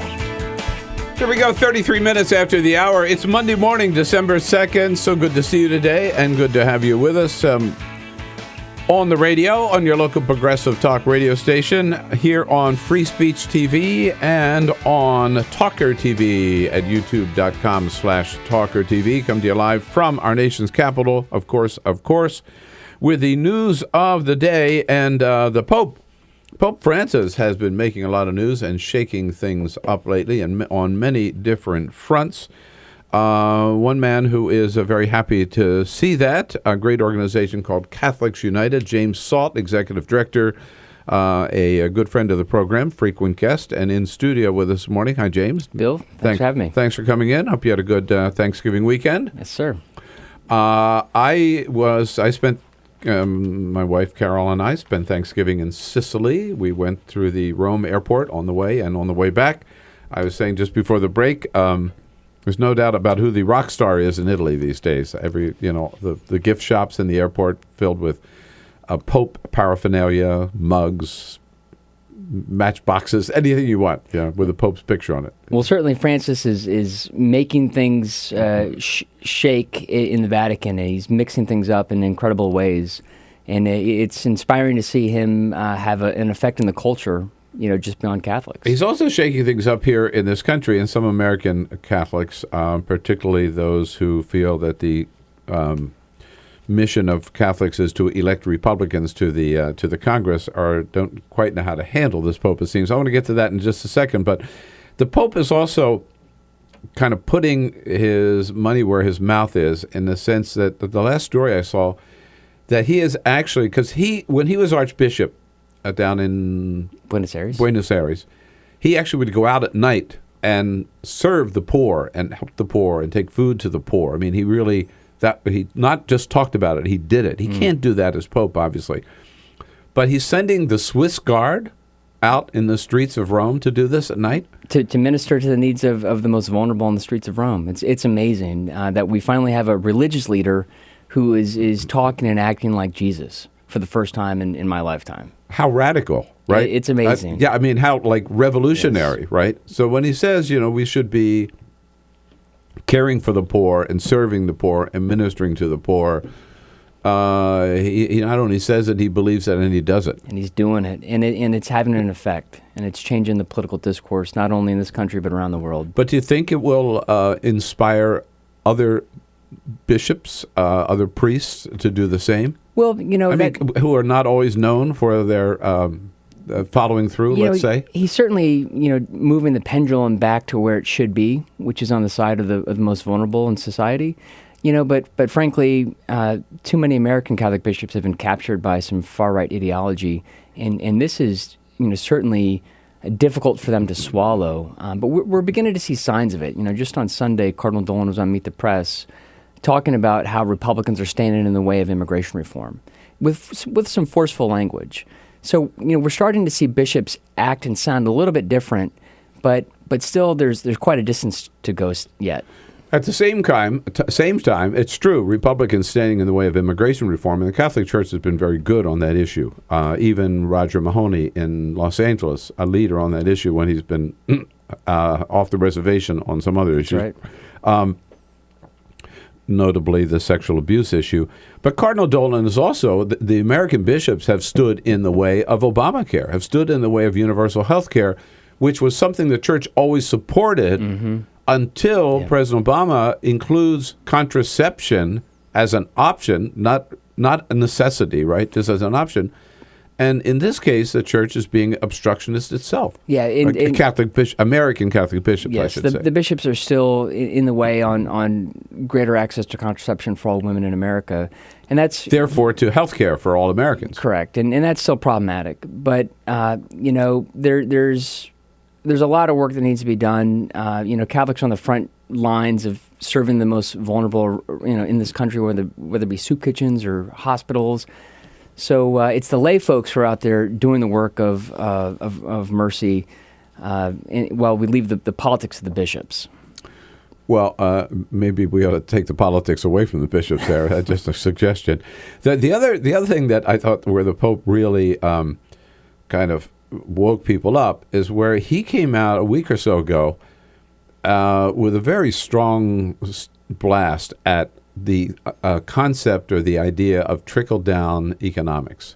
It was a zinger. Yeah, he directly attacked one of the reigning ideologies of the right wing in this country, which is that if you give more power, more wealth to the most powerful, it'll trickle down in some way to those who are less powerful. And Pope Francis says, that is a theory without factual basis, and the poor are still waiting for their trickle-down economics. They're waiting for the trickle, right? That's right. Yeah, it hasn't come, and it never will. Right. But I want to say something, Bill. He called it, what the phrase that he used, the idolatry of money, which is a very powerful phrase. And it is true, because probably before, but certainly since the days of Ronald Reagan, this has been the guiding light of the Republican Party, right?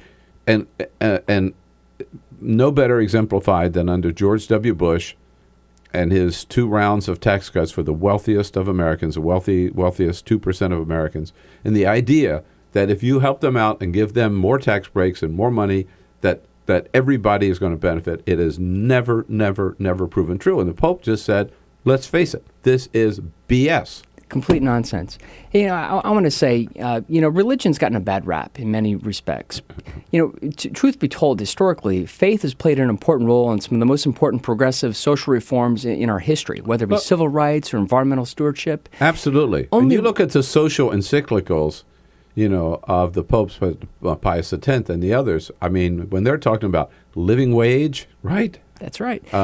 Unions, and I mean, but it's only recently, in the last 20 years, that it's become associated with a right-wing political agenda like opposition to contraception or abortion. Historically, religion has been on the forefront of positive social reforms. Yeah, and I think what we're starting to see with Pope Francis is a voice coming back with strong moral urgency around one of the most important issues of our day, which is income inequality. So here we have a religious leader coming back to a first principle, one of the most important social reforms that we can address, which is growing inequality. And for me, that's incredibly refreshing. It heartens me to see that religion can play a positive force in our world, and while at the same time reminding people like Paul Ryan that you cannot credibly claim to be Catholic while systematically attacking programs that serve the most vulnerable and the poor. So others have written about this too. So there's no doubt, I agree with you, as a Catholic, as a former seminarian, the Pope is bringing the church back to basic principles, back to the Gospels. That's his purpose, that's his mission. He's also up against a big, entrenched bureaucracy, not just the American Catholic bishops, but the Vatican bureaucracy that thinks just the opposite, right? That's right. But now, can he overcome that? Well, he's not pulling any punches. I mean, we've seen him make news now for multiple months in a row simply by saying what he thinks in very forceful, honest language. So, he can't change those immediately below him, but he's changing the culture around him. He's going around him in many respects and speaking directly to folks through the media and inspiring, millions of people worldwide. So I want to ask you to see if you agree with me. When I heard the Pope say, the first thing where he really kind of made some headlines, I think, is when he said that, I'm paraphrasing here, obviously, that too many priests and too many bishops spend too much time talking about abortion and same-sex marriage and not enough time talking about the poor. To me, that was a direct shot at Cardinal Dolan and the American bishops, whom we never hear from except on those two issues. Do you agree? You're absolutely right. I mean, the American Catholic Church has been captured. It's almost a subset of the Republican Party, you could argue, in many respects, because it seems to only care about those things which align with a right-wing political agenda. The amazing thing for me, though, is having read the Gospels, having actually read the teachings of Jesus Christ, it's overwhelmingly clear in the Gospel of Jesus that he cares about poor people. Yet how is it that in the last 25 years... He said that. I mean, he spent his time that way. I mean, you're absolutely right. How has that been lost, until now with Pope Francis? It amazes me how much the American Catholic Church has been captured. So what and even Ross Duhat in the New York Times this morning has a column about this. Conservative American Catholics don't know how to deal with this guy, do they? They don't, and they're making things up. I mean, I read that column where they talk about income inequality actually diminishing around the world, and it's nonsense. That everyone knows that the largest, most powerful sectors in the economy, the banking sector, are only growing in power and in wealth. The wealthy are getting wealthier, and it's amazing that we finally have a religious leader who's starting to call that out. I got to tell you, I don't know how it works in the Vatican, but I hope he's got a taster. I think there are forces in the Vatican that don't want to see this guy around and don't like his message and afraid he's going to undo a lot that they've spent time building up. Your comments, you can't miss this Pope. He is such a breath of fresh air, much, much more than that. I think he's got the capacity and the potential of really changing the direction of the Catholic Church or getting it back to where the direction it should have. Is it going to work? 866-55-PRESS, your comments here with James Salt from Catholics United and the Bill Press Show. This is the Bill Press Show.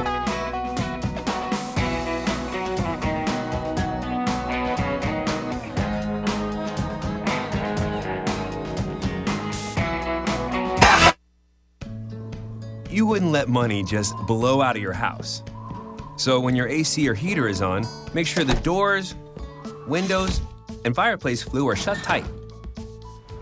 If you're headed out, turn down the AC or lower the heat by 10 degrees. And always keep your water heater set at 120. A little bit of common sense goes a long way. Get more great tips at energysaver.gov. So, I'm kind of new here, but I've noticed a trend. My human does this funny thing where she goes around and gets all my toys, and then she hides them in that basket by the door. But it's always the same basket, and it's always in the same place. And then she acts so surprised when I find them, but, she's putting them in the same basket. Again. It's like, hello? That's where you put it last time. You were the worst at hide and go seek.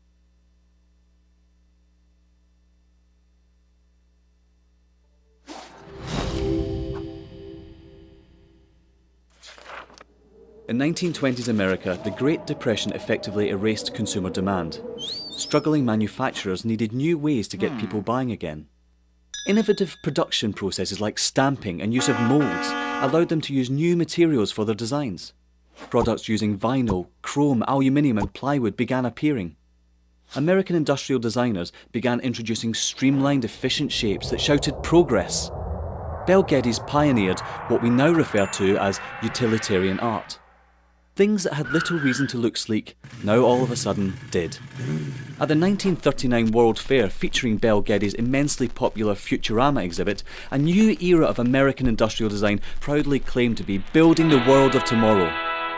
Americans found great positivity in these futuristic forms. Yay. Things were looking up. American industrial designers realised that by making objects look great, people simply wanted them more.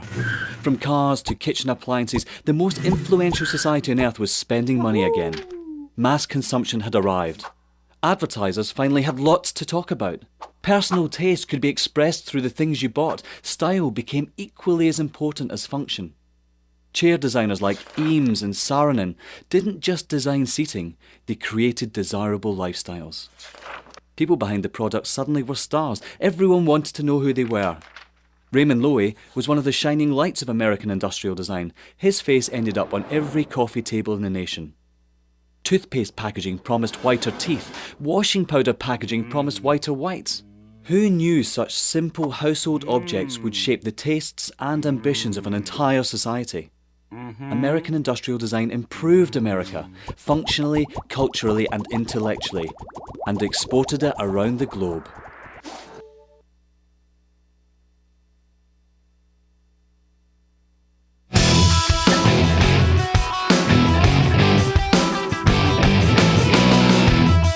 Streaming live video right now at youtube.com/TawkrTV. That's TAWKR-TV. This is The Bill Press Show.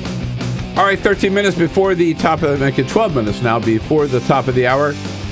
Travis Waldron covers sports for Think Progress. He's going to be with us in the next hour, as well as Jennifer Haberkorn from Haberkorn, I guess it is, from Politico to talk about progress with the healthcare website. Right now we're talking about a big shakeup in the Catholic Church due to the comments, public comments, and the actions of Pope Francis. James Salt is the executive director of Catholics United, a great organization. You can reach them at catholics-united.com, right? The website? .org. I'm sorry. Uh-oh, it's wrong here. Catholics-united.org. We'll find out who is responsible. I'm blaming the new producer, even though it was me. Oh, is that right? Okay. Yeah. Sorry, right. James. Did you hire the same people to do this who did the healthcare website? Is that what happened here? Okay. All right. Catholics-united.org. So, James, the big question is, with what the Pope is saying, is he changing centuries of Catholic doctrine, or is it a difference in tone or emphasis? Well, certainly it's a difference in tone. You know, it's an attitude adjustment, which he's explicitly calling for, a shake in how we think about things. But, you know, he's a son of the church. He accepts the church's teachings on a number of issues, on all the issues. The one thing that he's changed, though, and this let's take the issue of abortion. When he says you're talking too much about that and not enough about helping the poor and the real mission of the church. He's not saying let's be pro-abortion. Correct. In fact, he says that in his latest apostolic exhortation. But, one thing that he did change, which is, I think, incredibly important, is the acceptance of gay seminarians, openly gay seminarians. Benedict and John Paul before him had a terrible policy of discrimination against allowing openly gay celibate individuals into the priesthood, and it was a mark of shame on the church. And one thing that Francis has changed is he said that's no longer the policy, that we're going to allow all, who am I to judge? That was the context. If someone's gay, if they want to serve the church. He said that about gay priests too, right? Who am I to judge? In fact, so the again back to the conservative American Catholics who say that there's really no daylight between John Paul II, Benedict XVI, and Pope Francis I. They're wrong, aren't they? Absolutely. I mean, the important thing to remember here is that this is the first pope from the global south, from Latin America. He's a Jesuit. He's the son of immigrants. He has an important, unique worldview, having come from humble origins in a poor area of the world that is shaping how he sees things. Neither of the popes before him have come from such experiences. And I think that's incredibly important to understanding who he is and why he's saying what he's saying. He's been there. He's been in the barrios, in the slums around Buenos Aires. He's seen the soul-crushing nature of poverty in the global south. And that's what I think is motivating his voice in this debate. John Paul II and Benedict, they never had those experiences. They never experienced what a slum in Buenos Aires looks like, where kids sniff glue to hide from hunger. I mean, so in many respects, it's what you see depends on where you stand. And Francis has a decidedly different point of view just based on where he's been standing the last decades. All right, so we were in Sicily for the last 10 days and visited a lot of churches, and because so many of them are magnificent buildings and full of history and great art. We were in one church where it was time for Mass, and tourists kind of got out of the way, and I turned around, and there were, this is in Italy, which is a Catholic country. There were probably 10 people there for Mass. So my question is Francis going to be successful in getting Catholics back into church? I think he is in some respect. Like, he's motivating people to be more interested in what the church is teaching and what the church is saying about these issues, and he's bringing the voice of the church in a very compelling way to life in our public debate. But it's not just going to church on Sundays. It's about understanding the Gospels in new ways. I think what Francis is doing is he's bringing to the church the Catholic teaching to those, to where they are. You don't necessarily need to be going to church to hear the gospel. No, that's a good point. Almost out of time, but let's say hello quickly to John, who's calling us from out in Minneapolis. Hey, John, good morning. What's your comment? Good morning. Yeah, I just wanted to say that really this is very much part of old Catholic teaching, or part of the church back to the first few centuries. Absolutely. Christianity. Yeah. And I think that we've been totally warped as Christians by views that are really antithetical and anti-Christian for over 300 or 400 years. And anybody that wants to really understand that in depth should read R.H. Tawney, who was a Church of England professor at Oxford, who wrote a book called Religion and the Rise of Capitalism, and also a lot of the teachings of the Christianists or Christian socialists in England in the 19th century and early part of the 20th century that deal with this issue. But the fact of the matter is... Hey, John, got it, but just out of time. But thanks for the recommendation, Religion and the Rise of Capitalism. I don't know that book, but I'm going to look it up. James, always good to see you. Thanks for what you're doing. Thank you, Bill. It's great to be here. And I'm excited for you that we got a pope who's, I think he's been listening to you all these years. Let's see how much further down this rabbit hole we go. All right, here we go. Don't forget, it's Catholics-United.org. Thanks, James, for coming in. Thanks. This is the Bill Press Show.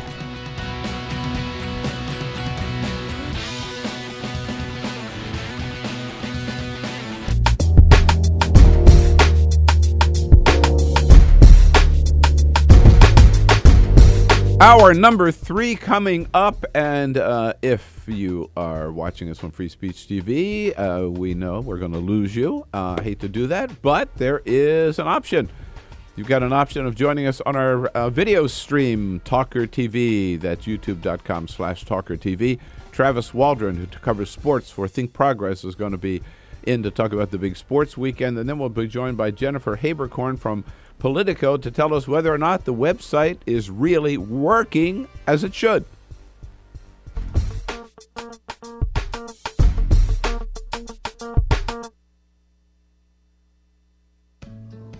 You wouldn't let money just blow out of your house. So when your AC or heater is on, make sure the doors, windows, and fireplace flue are shut tight. If you're headed out, turn down the AC or lower the heat by 10 degrees. And always keep your water heater set at 120. A little bit of common sense goes a long way. Get more great tips at energysaver.gov. So, I'm kind of new here, but I've noticed a trend. My human does this funny thing where she goes around and gets all my toys, and then she hides them in that basket by the door. But it's always the same basket, and it's always in the same place. And then she acts so surprised when I find them, but, she's putting them in the same basket. Again. It's like, hello? That's where you put it last time. You were the worst at hide and go seek.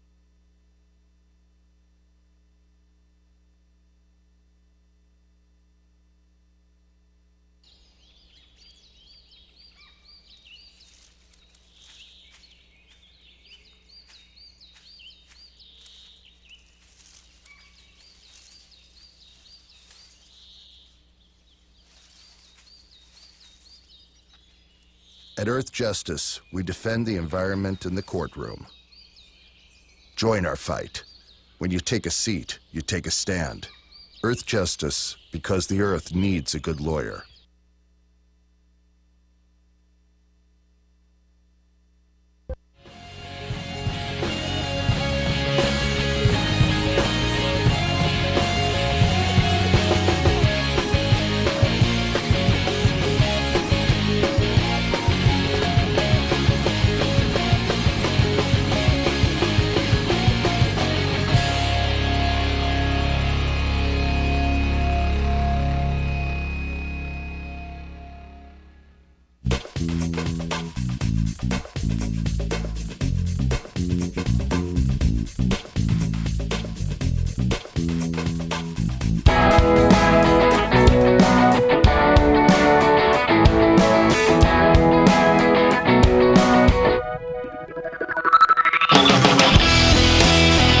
This is the Bill Press Show. Hey, we'll talk the big sports weekend with Travis Waldron from Think Progress Sports at the top of the next hour. Then joined by Jennifer Haberkorn to talk about the healthcare website and whether, in fact, they got it fixed. President Obama, not a real busy day today. Gets a daily briefing this morning. Vice President's in the Far East, so the president gets the daily briefing alone at 10 o'clock in the Oval Office. He'll be going over this afternoon next door to the old Executive Office building to deliver remarks at a World AIDS Day event. Tomorrow, the president will be welcoming to the White House the president of Colombia. And on Wednesday, he'll be going over to the Center for American Progress, home of Think Progress, to deliver remarks there on the economy. Our briefing with Jay Carney today at 1:45, and I'll be back in action at the White House. This is the Bill Press Show.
Broadcasting around the nation, on your radio, on your TV, and online. This is The Bill Press Show. Okay, it is Cyber Monday. Start shopping now. Yeah. Hey, do your duty. We're supposed to sell or buy $1.8 billion worth of products today. So everybody's got to pitch in. That's about $200 each, I think. Good morning, everybody. What do you say? Happy Monday, December 2nd. It's the Bill Press Show. We're coming to you live from our nation's capital. Not much activity here because everybody's out of town, but they'll be back tomorrow, and most of them not until Tuesday. And the House of Representatives, you will be glad to know, has exactly 8 more workdays scheduled for the rest of the year. Nice if you have one of those kind of jobs, wouldn't it be? Great to see you today. Thanks for joining us on your local progressive talk radio station. And this hour, too, you can catch our video stream on TawkrTV. That's at youtube.com/TawkrTV, TawkrTV. On your desktop, on your iPad, on your tablet, or whatever. Thanks for joining us. We got the regular team here this morning. Well, no, actually, we have a little news for you today. Peter Ogburn here. Hi. As always, I'm here. Leader of the team. With a new member of the team there by his side, Elisa Murphy, joining us. Welcome, Elisa. Nice to see you. Alicia Cruz here, as always, on the phones. Yes, we have an Elisa and an Alicia now.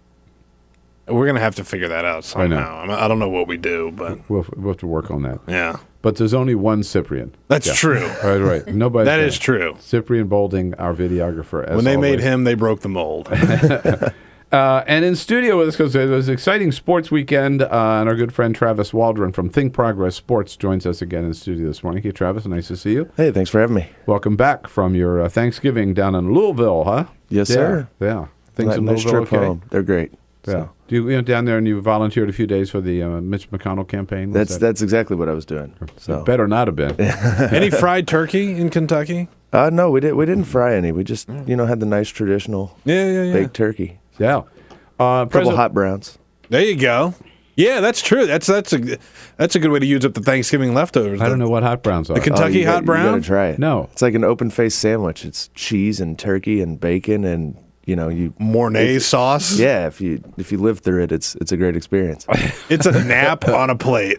Is that right? It's a heavy dish. Oh, it's a heavy dish. Oh, and that's like what you do with leftovers. It's a great use of your leftover Thanksgiving turkey. There you go. Hot browns. You heard it here first. President Obama did his share, by the way, over the weekend. Of course, we had Thanksgiving shopping and then Black Friday. And then Small Business Saturday. Every day's got a name. And the president went out to one of the first of all, the best bookstore in Washington, D.C., hands down, flat out, Politics and Prose out in Connecticut, and one of the best bookstores, independent bookstores in the entire country. And I know them all. You got Powell's in Portland, Oregon, and you've got Politics and Prose here in Washington, D.C., The Strand up in New York City, just to name a few. And the president bought a whole passel of books. He told reporters, I got a whole pile of them here. It is a long list, but some outstanding books. I've got books for every age group, from 5 until 52. Yep. I've done a lot of book signings at their Politics and Prose. It's a great place. I didn't see a list of the books, though, of what he got. I don't know which was. Oh, did you? Yeah. Was the Obama hate machine on there? The Obama hate machine was not on there, but I do happen to know that Politics and Prose has lots of copies of it. So, yeah. In fact, we have them here too. If you want to get one at BillPressShow.com. But we bought a lot of books from Politics and Prose. The show has, and I have personally as well. It's a great store. And the president was there with his daughters doing a little Christmas shopping, which he's done traditionally now every Thanksgiving weekend. So we'll be talking more about the shopping, but especially about sports with Travis, and then about the healthcare website and whether or not the administration has actually fixed it as they promised. Jennifer Haberkorn from Politico will be joining us a little bit later in the hour. But first, Peter, what do you got? This is the Full Court Press. Before we get into sports, I should say, yesterday in Toronto, the Buffalo Bills took on the Atlanta Falcons. The Falcons broke their 5-game losing streak when they won the game, but that's not the biggest story that came out of the game. Toronto Mayor Rob Ford was in attendance wearing a Fred Jackson jersey, and was he on the field or in he the was stands? not on? Well, no, he was in the stands, but he stole someone's seat. There was a guy that showed up and went to go to his seat, and Rob Ford was in it. So a security guard had to go and inform the Toronto mayor that, you're in somebody else's seat. He did. There were several pictures snapped of him walking around the stadium, eating chicken wings. Looking for another seat. Looking for crack. Looking for another seat. You can find anything at these games now. But, there you go. Rob Ford, out and about in public, or I should say, oot and a boot in public. There he is. Mayor for life. 4 people tragically killed after a Metro North Railroad train derailed Sunday morning in the Bronx. It is what is believed to be the deadliest crash New York City has seen in more than 2 decades. 63 people were injured, including 11 critically. A senior city official who spoke on the condition of anonymity said the train operator had told emergency workers in the aftermath of the crash that the brakes had failed, but a federal investigation is underway. Again, 4 people killed so far. Yeah, it was early morning. There were only about 100 people on the train. If that had been a regular commute day? Yeah. And the cast of the award-winning Broadway musical Kinky Boots experienced some backlash from their performance in the Macy's Thanksgiving Day Parade on Thursday. The cast members performed dressed in sky-high stiletto boots. When the show's main star, Billy Porter, was adorned in full drag. Despite the show's wholesome themes of cooperation, tolerance, and friendship, some people on social media called the performance unwholesome and unfit for the holiday parade broadcast. Harvey Fierstein, the show's co-creator, said he was very proud of the cast of Kinky Boots and their unforgettable performance. But if you invite them to perform, you know what you're going to get, right? Exactly. I mean, you've seen the show if you haven't performed. And by the way, I watched it with my kids, and they're ruined for life. Yes, exactly. They're scarred. They're still huddling in the corner in the fetal position, trying to figure out what to make of their lives. Yeah. Thank you, Peter. All right, stay with us here, Peter, because, when it comes to sports, especially after 10 days in Sicily, I'm not necessarily the most the most informed. But I know that our Washington team, whose name will not escape our lips during this segment here, Travis, just want you to know that. But our Washington team, they made it pretty clear last night they're not going to make the playoffs, right? They're not. They're mathematically eliminated now. Everything we already knew is now confirmed by math. So they are not going to the postseason, and this season has been a disaster. So why all the hype about RG3? Well, he had a great year last year, and he brought a franchise that had been struggling for the better part of a decade back to relevance, and the hopes were high. I mean, I think did he? I mean, was he that good last year? He was. He was great last year, and their defense was better last year, and everything about them was better last year. Everyone's down on RG3 right now. It's not his fault. He's still recovering from injury too. I mean, people think you're just going to come back from a shredded knee and be the same guy right away. It's kind of a unreasonable expectation. He should be better. Than he is right now, but he's learning to play a little bit different game now with not being as mobile as he was in the past. So. I remember when he injured the knee, and everybody was very skeptical that he would be back in time for this season, and yet he started. Yeah, right. He didn't play any of the preseason games, but he started the first game, and I wonder if they just really pushed him because I don't know that. I mean, once you get into the sort of the grind of the NFL season, you're not giving yourself a real chance to recover. Mm-hmm. Well, Mike Shanahan, the coach of Washington's NFL team, did say at the end, he didn't hide the fact that it's a big disappointment. It's always disappointing. I mean, that's what you're playing for. There's one reason you play this game, and that's to get to the playoffs because it gives you an opportunity to reach your goal. And when you're out of it, it's very disappointing. And now you find out, how guys step up and they play the remainder of the season. Yeah, that's what I wonder. So what is their motivation for the rest of the season? Well, you got the money. Yeah, that doesn't hurt. You got to get paid. Yeah, you got to get paid, right? Well, I think, no matter how they play, a lot of these guys paid. now are playing for jobs. You got the guys that are free agents. You got the guys that don't want to get cut. They got to prove they're worth it. And I see. So you have certain guys like Robert Griffin they're going to be on this football team next year. But they're going to play their heart out. Yeah, I mean, you sort of have to. You kick can't. Back. I mean, some of them might, but the NFL's a cutthroat business. There's a lot of other guys out there that are ready to take your spot, and you got to prove to somebody that, when you get to the end of this season, there's obviously going to be a shakeup, whether it's at the coaching level, whether it's on the defense or the offensive line or wherever else. And these guys got to say, hey, look, I'm one of the guys you want to keep around. Yeah. Now, as Peter said earlier, maybe better football on Saturday than there was on Sunday with college ball. And the first one we want to talk about was Ohio and Michigan. Ohio State. Yeah, you're going to get all the Ohio State fans are going to get mad at you. You don't mess around with that rivalry. Right, Peter, you set us up, and then we'll hear the sound. It's remarkable that Michigan stayed in this game, but it was a close game, and Michigan scored a touchdown to make the score 42-41. They kick a field goal.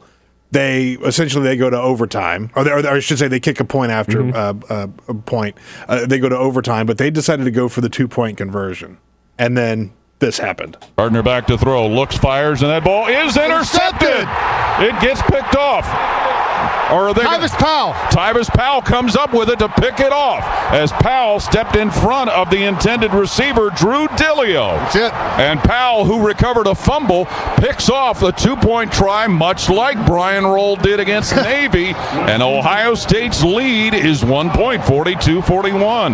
So this wasn't a case where they could just run the ball right across the line. How far out were they? They were 2 yards out. So 2 yards. So 3 yards. So yeah, they could have. I mean, that was instead? the question I had was, Devin Gardner, the quarterback, who's very good quarterback from Michigan, was gimpy. He was hurt. It hurt his ankle earlier in the game, and it kind of takes a little bit away from Michigan's offense. But they had still been pretty successful running the ball up the middle, and I didn't mind the going for it. I thought, with they were down to their backup kicker. Why didn't they run it? It's a great question. I think because you put the ball in the air, you always have a chance of getting. Yeah, and I didn't think it was a terrible play call to pass it either. I thought Gardner, he just stared down his receiver and made it pretty easy on the defense. But I think you got to give Michigan a lot of credit for just hanging in that game, because there were a lot of people expecting them to get blown out. They had no business being that close. At the end. The final score was 42-41 with Ohio State taking off. Now, Peter, now you can put on your.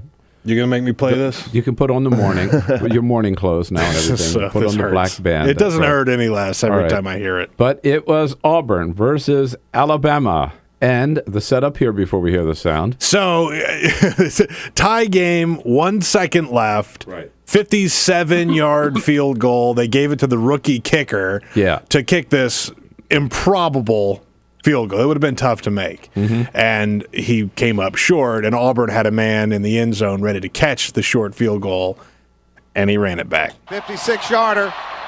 Does not have the leg. And Chris Davis takes it in the back of the end zone. He'll run it out to the 10, 15, 20, 25, 30, 35, 40, 45, 50, 45. There goes Davis. Oh, my God. Davis is going to run it all the way back. Auburn's going to win the football game. Auburn's going to win the football game. He ran the missed field goal back. He ran it back 109 yards. Let me just say thank you very much, Cyprian, for keeping the camera on me while I hear that. I swear. So, was that Bo Jackson? I went to bed on Saturday. I woke up Sunday. Oh, you didn't see it actually? No. I saw it happen live. But I woke up Sunday, and let's just say I was overserved on Saturday night. And so I woke up, and my head hurt, and I turned on the TV, and it was still on ESPN from the night before. I literally turned on the TV at like 6:30 Sunday morning, and it's that play. Of course. I couldn't get away from it all day. You're never going to get away from that play. It's not going to happen. I remember as a Kentucky fan when LSU threw the Hail Mary to beat them on the last second, and that's that play comes up every time something good happens for a team that's improbable. That play comes up, so get used to watching this because you're going to be seeing it forever and ever. When a play like that, when I play from a college football game, makes the ABC World News, which it did last night, then you know.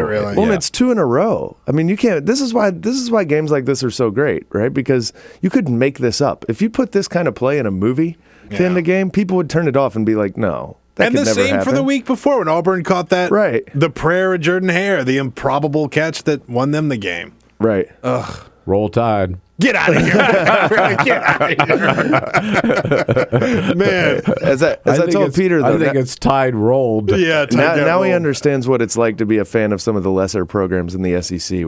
I'm not used to this. That just happens with regularity. Yeah. Now, I saw a headline this morning, which I didn't read, that somehow this raises again the whole question of the... the BCS. The BCS change. Yeah. Well, it doesn't right now. I mean, if everything plays out, it's going to be Florida State and Ohio State. They're both undefeated. Whether they're the best two teams, I don't know, but they're both undefeated. Auburn, Alabama, just about any other SEC team, with the exception of maybe Florida, could beat Ohio State. Florida State, I think you might have. Yeah, I'm real not argument. sold on them, but this is the system that we have right now, and it's imperfect. But I will say that.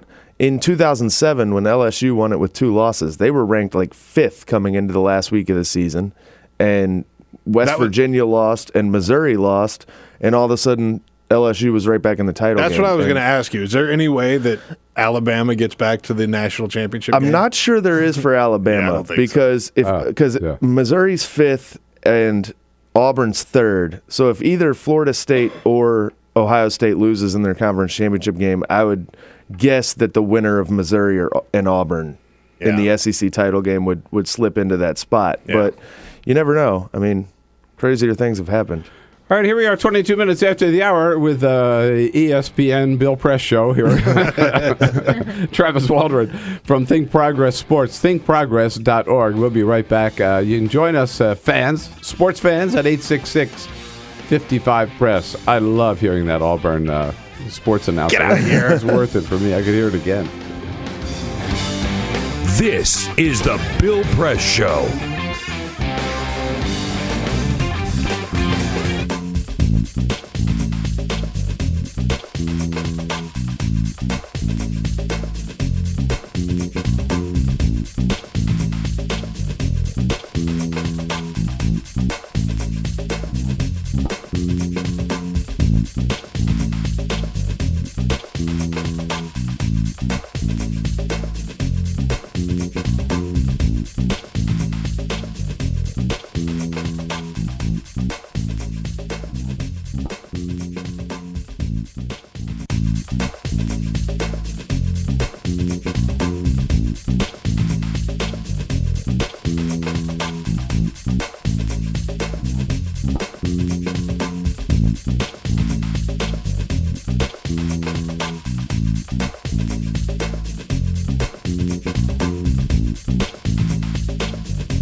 Is the Bill Press Show. 27 minutes after the hour here with Travis Waldron from Think Progress Sports. So, Travis, with Washington's NFL team being out of the playoffs, what does it look like? It's too early to say who's going to be in? I don't know. Well, there are a few teams that seem like they're destined. How much time do we have left? 4 weeks left. Yeah. So it looks like the Patriots are going to be back, as always, and the Broncos with Peyton Manning got another big win last night, and they seem like they are, at least in the AFC, they seem like the team to beat. He's had a phenomenal season. Yeah, and we got a great 2 weeks ago. We got the great matchup between the Patriots and the Broncos that was awesome, and looks like we might, they look destined to be fighting each other for a trip to the Super Bowl. So yeah, and then in the NFC, it's wide open. Seattle's been pretty good, but San Francisco's coming on. Carolina looks good. There's all sorts of teams that could end Seattle up is a fun team to watch. Yeah, they are. Russell Wilson's great. He's amazing. But the wild card here is that the Super Bowl is going to be in New York City, right? Yeah, it's going to be cold. Pay $5,000 to freeze to death. It's going to be great. Well, I won't be paying that, but who knows? Hey, Travis, great to see you. Thanks for coming in. Thanks for having me. It's thinkprogress.org. We'll be back and talk healthcare. It's the Bill Press Show.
streaming live video right now at youtube.com/TawkrTV. That's TAWKR-TV. This is The Bill Press Show. Hey, you bet it is. 33 minutes after the hour now. Here we go. The Bill Press Show on Monday, December 2nd.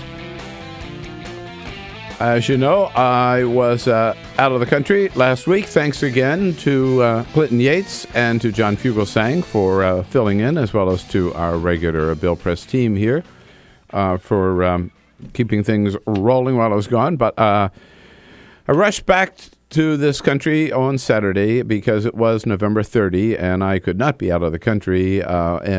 Couldn't be anywhere else on the planet on November 30 because that was the day when we would find out whether or not the administration reached its goal of the big fix to healthcare.gov. Did they make it? Let's find out. Jennifer Haberkorn covers all these issues, healthcare reporter for Politico, joining us on our newsline this morning. Hi, Jennifer. Thanks for being there. Hi, Bill. Thanks for having me. All right. So the goal, President said, we screwed up on October 1. By November 30, we're going to have it all fixed. Did they meet their goal? You know, they said that they did. They said that the site is now able to handle 50,000 users at one time and 80,000 people in one day, and that the site is working 800,000 in one day, right? 800,000 in one day, yes, I'm sorry. And they said that the website is working more than 90% of the time now. And to compare that, in October, it was working about 43% of the time. Mm-hmm. So they have made great improvements, and they say that the site is working and that they have achieved their goal. But obviously that won't be tested until people actually start going to the site again and start trying to apply, and we can see whether the website holds. How can we verify this message was delivered yesterday by Jeff Zients, who was the one put in charge of fixing the website by President Obama, like mid-October or so. Is there any way to verify the numbers that he gave us? 50,000 at one time, 800,000 a day, 95 or 90% accurate? You know, it's really going to have to wait until people start going back onto the site. They say that all their testing shows that that's what they can handle and that the site is not going to crash under that kind of a weight. But, you know, I think it's going to be really interesting around December 15th, around December 20th, ahead of this December 23rd deadline. If you want to get coverage on January 1, you have to be signed up by December 23rd. So they're expecting a rush of people around then, and that's going to be the real test to see if it's true that the website can hold this kind of capacity. Now, that December, I want to ask you about that December 23rd deadline. So if you want to have coverage by January 1, you have to have signed up by December 23rd, right? That's right. What happens if you don't? Do people who don't have health insurance by January 1 get a fine? No, that's mainly targeted at people who perhaps are losing their coverage on December 31st at the end of the year. But you can still sign up through March 31st, and you won't be fined under the individual mandate. Right. And the goal by March 31st, I've heard, at least originally, was to have 8 million people signed up, correct? 7 million, yes. 7 million. Do we know, as they have made progress with the website, and they've been making steady progress for the last, let's say, month or so, do we have any indication of how many people have taken advantage of those improvements? Has there been an increase in number of people who are successfully signing up? The administration has not released new numbers for for November.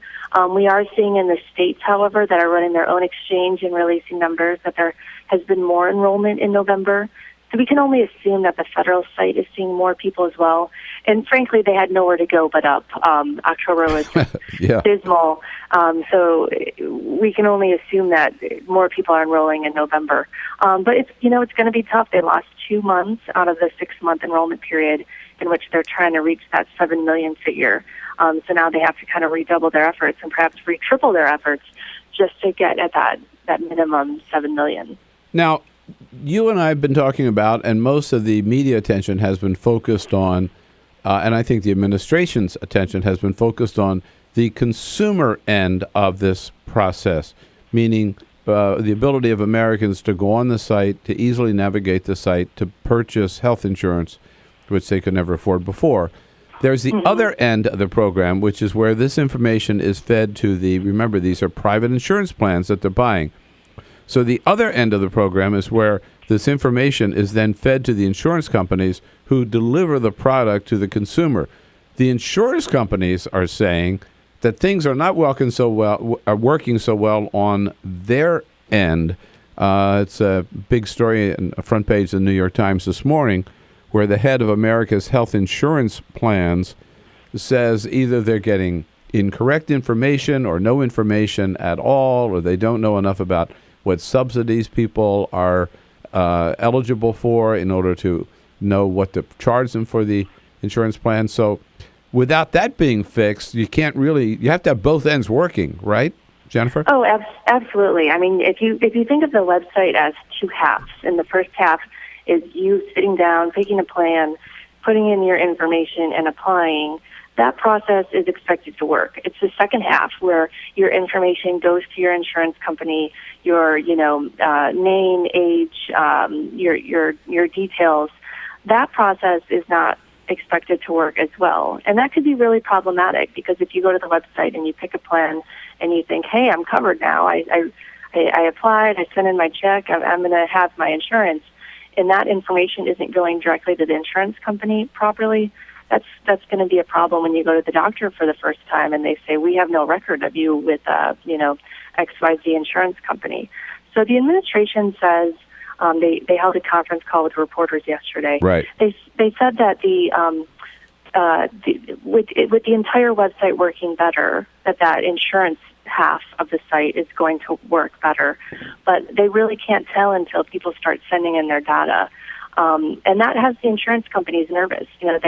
They don't want to be on the hook. If you think that you've signed up with XYZ insurance company. Right. And then you go to XYZ insurance company and they say, we have no idea what you're talking about, that's going to be a consumer problem for the insurer, not just healthcare.gov. So for the consumer, it's not enough to buy the plan, on the website. You've got to actually complete the deal, not you personally perhaps, but the website has to complete the deal with the insurance company in order for it to be a finished product. Oh, for sure. And you have to pay your premium, and that premium for the first month has to get to the insurer. So, if I were looking at this from a consumer perspective, I would definitely be sure that after you've signed up, that you double check with the insurance company that they have all your information. Now, in the meantime, several months back, the administration, they delayed the requirement for large corporations, correct? That's right. And now, what was the delay for small business and why? So that's on the shop exchanges. That's where small businesses are supposed to be able to go to get coverage.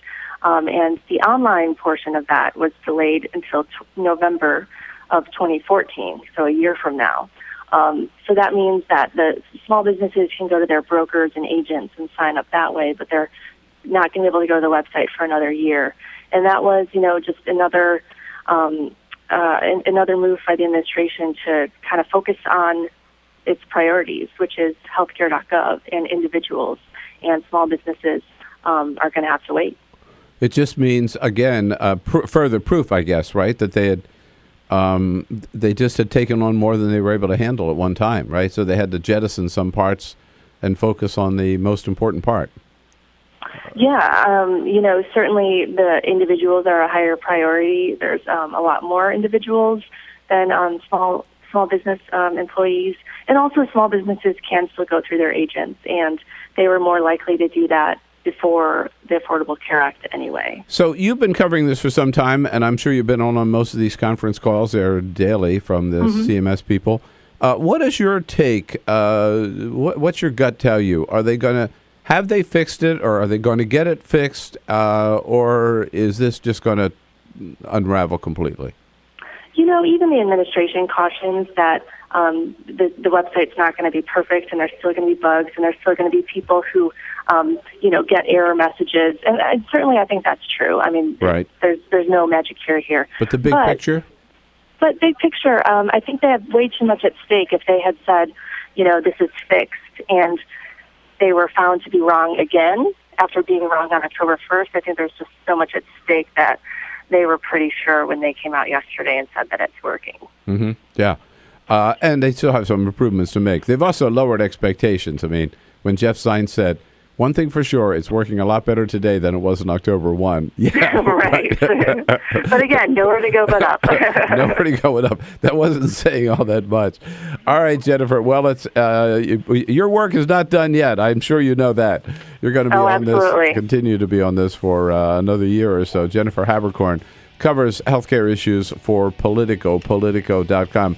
Thanks, Jennifer. Have a good day. Thanks for joining us. Sure. All right, and we'll be back. And by the way, tell you about the end to all of your shopping problems coming. Thanks to Jeff Bezos from Amazon. On your radio, on TV, and online. This is The Bill Press Show.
Connect with The Bill Press Show on Twitter. Follow us at BP Show and tweet using the hashtag WatchingBP. This is The Bill Press Show. All right, here we go. 13 minutes now before the top of the hour. On a Monday, December 2nd, coming to live from our nation's capital and our studio here on Capitol Hill. Reaching out to you on your local progressive talk radio station, of course. And if you're video streaming, you want to see the video stream, you can find it. As people do all around the world. I don't know how many countries. When I left, we were up to 133 countries. I kept waiting for somebody in Sicily to come up and say, I watch you. I watch you. Yeah, no, that didn't happen, TV huh? every morning. Yeah. Well, I was in disguise. That's true. That's a good point. Right. I was wearing my hat and mustache to look like a Sicilian. Yeah. Nobody recognized You want to fit in. You look like Father Guido Sarducci walking around. So it's youtube.com/TawkrTV, TawkrTV. Well, I find this story, this is the most fascinating story of the day for me, seriously. Amazon, we know, is a great, great company and a great service, phenomenal. You can buy anything on Amazon. Now they have Amazon Prime. You can get it the very next day. And and of course, going back to our last segment, what they should have done with the healthcare website is just hired Amazon to do it. No matter how many complexities, no matter how many layers, Jeff Bezos would have figured it out, and he would have delivered. Speaking about delivery, that's it. So with all this talk about shopping on Thanksgiving or shopping in the store, shopping online, Bezos is thinking ahead that a few years from now, all this is going to be just irrelevant behind us because he's got a delivery system that they're planning, which is, well, it's just totally revolutionary. All right. Buck Rogers, here it is. He was on 60 Minutes last night talking to Charlie Rose about what Amazon is working on. Get ready. I know this looks like science fiction. It's not. Wow. This is early. This is still years away. Drops the package. There's the package. You come and get your package. And we can do half-hour delivery. Half-hour delivery. Half-hour delivery. And we can carry objects, we think, up to 5 pounds, which covers 86% of the items that we deliver. So, what they're talking about are, yes, you heard them right, drones. That sound you heard was not like a fly in the studio. Bzzz. No, that was the drone coming in. And these are, they're not like the big drones you're using in Pakistan, right? These are smaller drones that could carry a package up to 5 pounds. And what he's saying is you order something, and within 30 minutes, half an hour, that drone is going to be at your doorstep, dropping off the package. Now, I got to tell you. The future is now. The future is now, right. I hate to be a skeptic about new technology, but there are a lot of questions about this that I'm not even sure that Jeff Bezos could answer, right? I mean, okay, they had a video. And I saw the video. So the video shows this drone like landing, it looks like on a baseball field. And it's somebody's backyard or front yard, right? They live out in the country or they live out in the suburbs. And they got a big enough property. They've got one of these people that you have to have I never want a house this big or a property this big where I have to ride a lawnmower to mow my lawn. Right. Forget it. Yeah. But it was a property like that, and the drone lands, and then the guy comes out and picks up his package, and it looks fine. How many people live in a place like that? How many people have that kind of room? And what about all the people who live in cities like we do? On a street where there are a lot of trees. What's the drone going around among the trees? And you got townhouse after townhouse, and we have a house, right? What about people who have like just one floor, or live in an apartment building, or live in a condo? That's a real problem. That's a real logistical problem. The other thing is, it's not like Amazon is going to be the only company that's going to do this. They might be the first one to do it. Yeah. But if you think about Walmart or Target or Best Buy or all these other companies. Drone warfare. Which you can, it's totally going to be. Think about all the different companies that will start offering products by drone and just the logistics of maneuvering those drones here and there. He says that they could be delivering things by drones in as little as 4 years. Now, of course, they have to have the approval of the FAA, which they don't have yet. So somebody else suggests, well, maybe they just have every neighborhood would have a drone drop-off site, right? That's a pain in the ass. You got to go to your local high school, right? Yeah. Or, like here, right? They might say, well, Nats Stadium The parking lot of the Nat Stadium is where the drones are going to land. And, yeah, you're right. And you wait for your drone to land with your package, and nobody else is going to try to get. Part of the convenience is having to come right to my door. Old fart, which that's a new idea, and I don't think it can work. But at the risk of sounding like an old fart, I don't think it can work. I'm with you. I am with you. I don't see how this works for everybody. I see how it could work for some people, but then really, what's the point?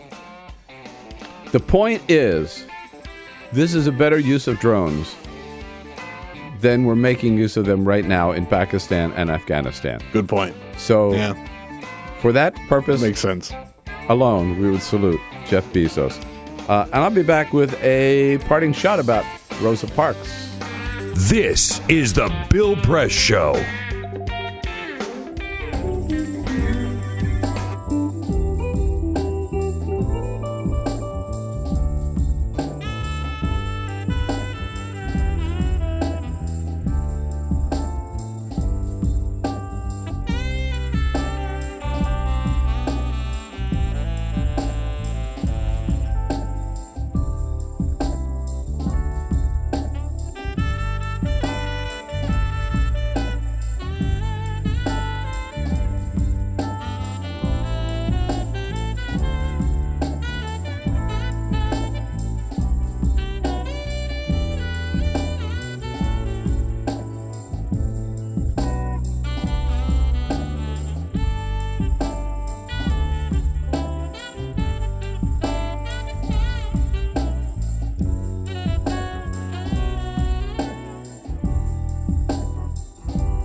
The Parting Shot with Bill Press. This is the Bill Press Show. And on this Monday, December 2nd, my parting shot for today. Breaking news, there is no racism in America. Yes, it's true. After a sad history of slavery, segregation, and subjugation, African Americans need worry no more because racism is dead. We know it's dead because the Republican National Committee says so. Yesterday, it sent out a tweet which declared, quote, "Today, we remember Rosa Parks' bold stand and her role in ending racism." ending racism. Well, a lot of African Americans were surprised to hear that. After all, when 10% of all African American males between the ages of 25 to 29 are locked up in prison, it's hard to believe. But racism is dead. The RNC says so. And of course, when the unemployment rate falls to 7.8% nationwide but remains 17% among African American males, it's hard to believe. But racism is dead. The RNC says so. Not only that, when 76% of all people stopped on Maryland highways are African Americans, while African Americans make up only 20% of people in Maryland with a driver's license. Yes, it's hard to believe, but it's true. Racism is dead. The RNC says so. And by the way, did you hear? Barack Obama was born in Kenya. It's true. The RNC says so. Have a good day, folks. This is the Bill See you tomorrow. Press Show.